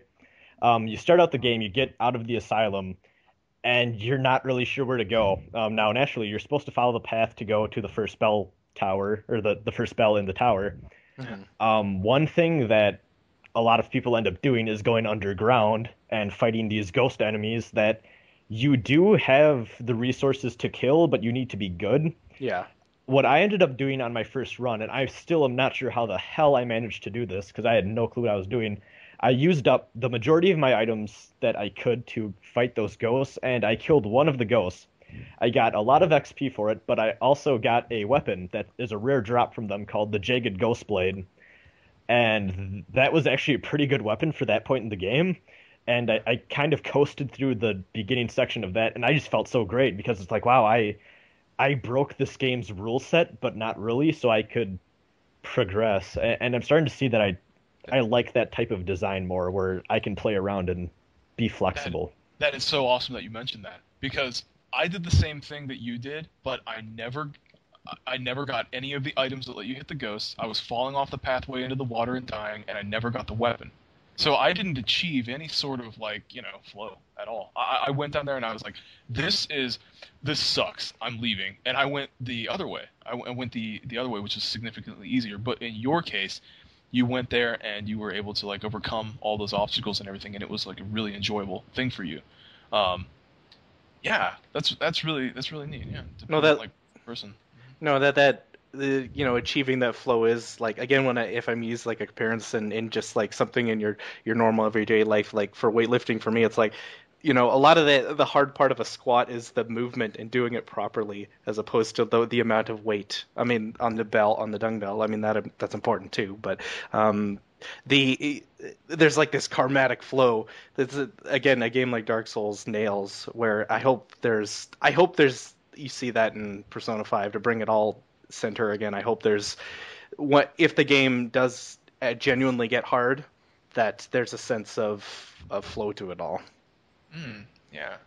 Now we're just spouting nonsense. Yeah. No, I know you mean, because we're all talking about Dark Souls, and I'm like, I know, because like when you're talking about that, I'm like specifically thinking about Dark Souls 2, and I get what you mean. And have you guys played Dark Souls 2? Not yet. Waiting for the PC version. Oh man, I haven't played. It's really good. Like, Rasen, like you mentioned, how Dark Souls 1 gives you two options. It's like go up or down, basically. Mm-hmm. Dark Souls 2 feels more like Castlevania Symphony of the Night, I want to say, in that you go on like a linear path, very similar to the Asylum, right, for your training. But then it just opens up, man. Like it opens up in a way that I haven't seen a game do in a long time. It's really cool. Yeah. I actually wanted to. This is something I forgot to mention earlier, that it is very hard for an RPG to be flexible like that kind of game, like Dark Souls, because here's a fact about RPGs. All of them, every single fucking one of them, well, very vast majority, they're all based on math. Which means if they're all based on math, then there is an appropriate way to do it. There's a way that's better than any other way. It's just a fact. That's just how it works, because that's how math works. It's like this is like a problem in MMORPGs, where they can never really balance classes perfectly because it's all fucking based on math. There's one absolute way to do this that's better than other ways, That's just how those kind of games work. So it would be a lot more challenging to do that with an RPG than it would be like, an explorative action game, whatever you want to call Dark Souls. Yeah. But yeah. So go ahead. Oh no! Sorry. No, you keep going, because I think that you're gonna say what I think you're gonna say. No, I was about to say we should probably wrap it up. So you should say. Oh no! Okay. Well then, this is what I was thinking. Where you were talking about math and how, mathematically, in let's say Dark Souls 1, you could do the thing here, go get the specific armor set here, go get the jagged blade there, and coast through that game. Just mathematically, boom, boom, boom, boom, boom, every single thing in a specific order, and do it the absolute best way. The thing that the Dark Souls games achieve, the Demon Souls, Dark Souls, and Dark Souls 2 is achieving, is that you kind of feel that you're doing that. You may not be, but it makes you feel so powerful, and it rewards you for the risks that you take, that you kind of feel like, oh, I am cheating the game. I am doing the thing right now. I am on the correct path. It makes you feel that way. Yeah, I know. And, I know what you're talking about. I still think that with an RPG though, like I know what you're talking about because there is like, as Rasen pointed out, he did something that is quite you're not supposed to do. It's very obtuse or yeah, right. It goes Very against risky. the grain. Yeah, fucking lucky, RPGs man. are RPGs I are got worse to lucky. flow because they're so based on repetition. yeah, and look at it. Fucking Persona 4. There is a best Persona. There are best Personas. There are ones that are far better than the others because of their stats, because of their attacks, everything like that. It's all back to math with most RPGs, but vast overwhelming majority of them. But with all that, I think unless anyone else has anything to add, we should probably wrap her up. Yeah. I'm good. All right. So with all that was our second COS S.Link crossover, and it was a lot of fun. Again, I really enjoyed it. It was a lot better than I thought it would be. To be completely honest, not that I thought it was going to be bad, but I was just like, we carried it. Come on. Yeah. You are quite dark that way. Yeah. You're used to playing the hard games. I'm not. But so Rasen, where can people find you and your stuff? Well, my YouTube channel where COS is located is Rasen Reviews. My Twitter is the same. I'm sure it's all going to be linked below. You can find all the stuff there. We started up since the last podcast crossover. We started up a new side channel that is kind of inactive right now called Cathedral of Gaming, and something that I think some of you guys, as in the listeners listening right now, might be interested in is we're going to be playing through SMT1 whenever we have a little bit more free time. And the goal behind that is just trying to get more people the ability to experience the game without having to play it themselves and deal with the gameplay and stuff. So look out for that in the future if you're interested in that. Fair enough. Oh yes. That sounds really good. What about you, Katsu? You can catch me on Twitter at Kazuragi. The link will be in the description, and I will also have stuff uploaded to Cathedral of Gaming in the near future because my 3DS capture board and that has been installed on my 3DS is on the way here. I got the notification in my phone that it's on its way, so yeah. I also have a gaming channel of my own called Lions Abyss. I'm currently playing through Final Fantasy X HD, so you can check that out. Link is in the description. Awesome. All right. What about you, Norgo? You can find me at Twitter at Tailspun. Last week I was gushing about Fullmetal Alchemist Brotherhood because that series is amazing, and this week I'm gushing about FF10 HD because the game is amazing. The remasters has some good and bad things about it. If you're a QT314, you can follow me. If you're not a QT314, you're probably a Mark or a Cheeseburger Locker, and you can definitely not follow me. But I'll see you either way. At least you didn't say you were pontificating. Mr. Armada, what about you? Hey, yeah, you can follow me at Twitter at @FollowArmada.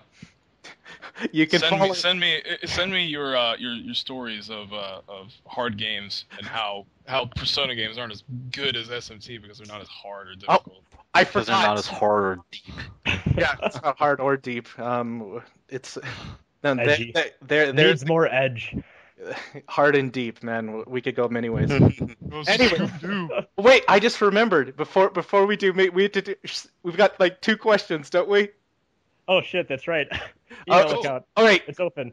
David Ways says, what do you think the chances of Persona 4 Dance being like Space Channel 5? I think it's not a chance. I've never played Space Channel 5, so I don't know. Nah, it'll be like Diva F.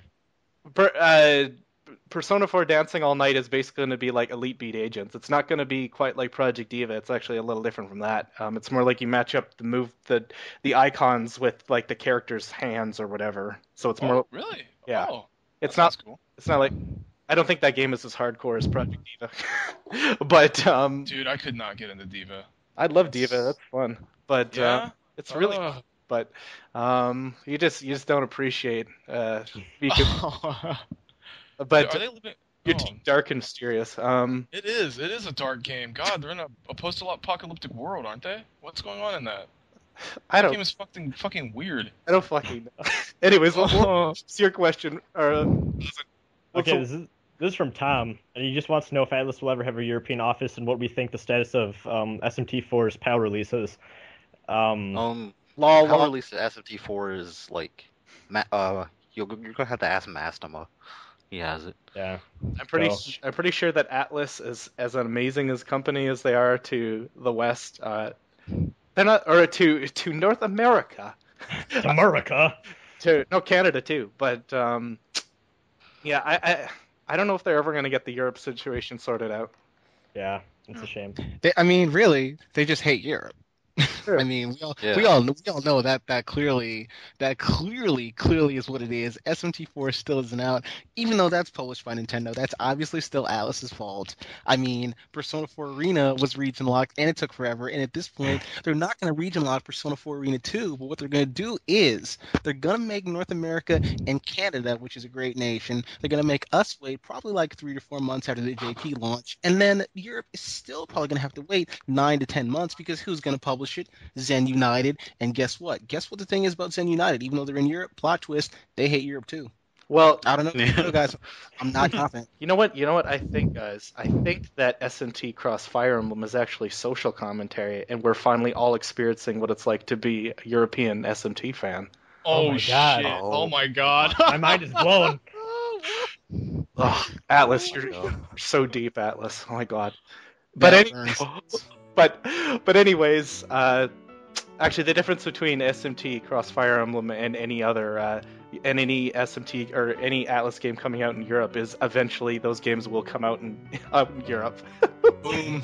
That game's totally gonna get canceled. Anyways, you can follow me on Twitter at Levito. That's at LEVIT0. I tweet about stupid things like Walking simulators and how grimdark everything it is and how I'll never be like that.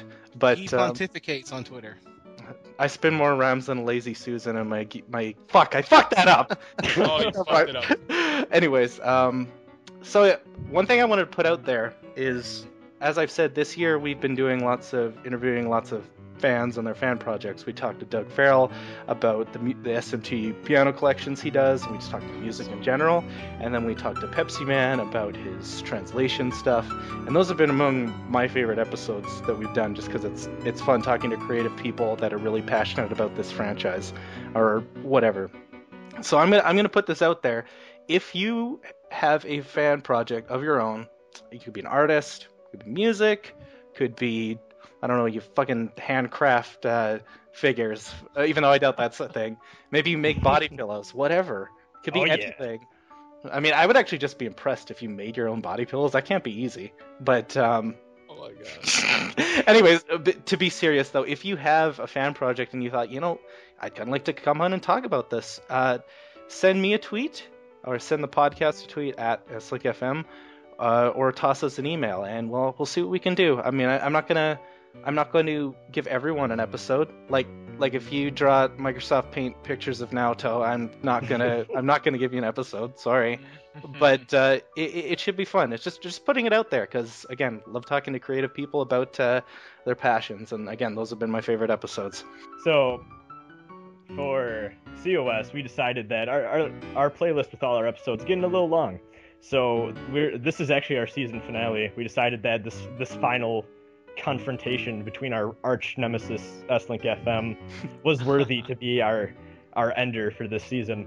So this is the end of season 1 of COS You Cannot Podcast, and this is paving the way for season 2 podcast tendency.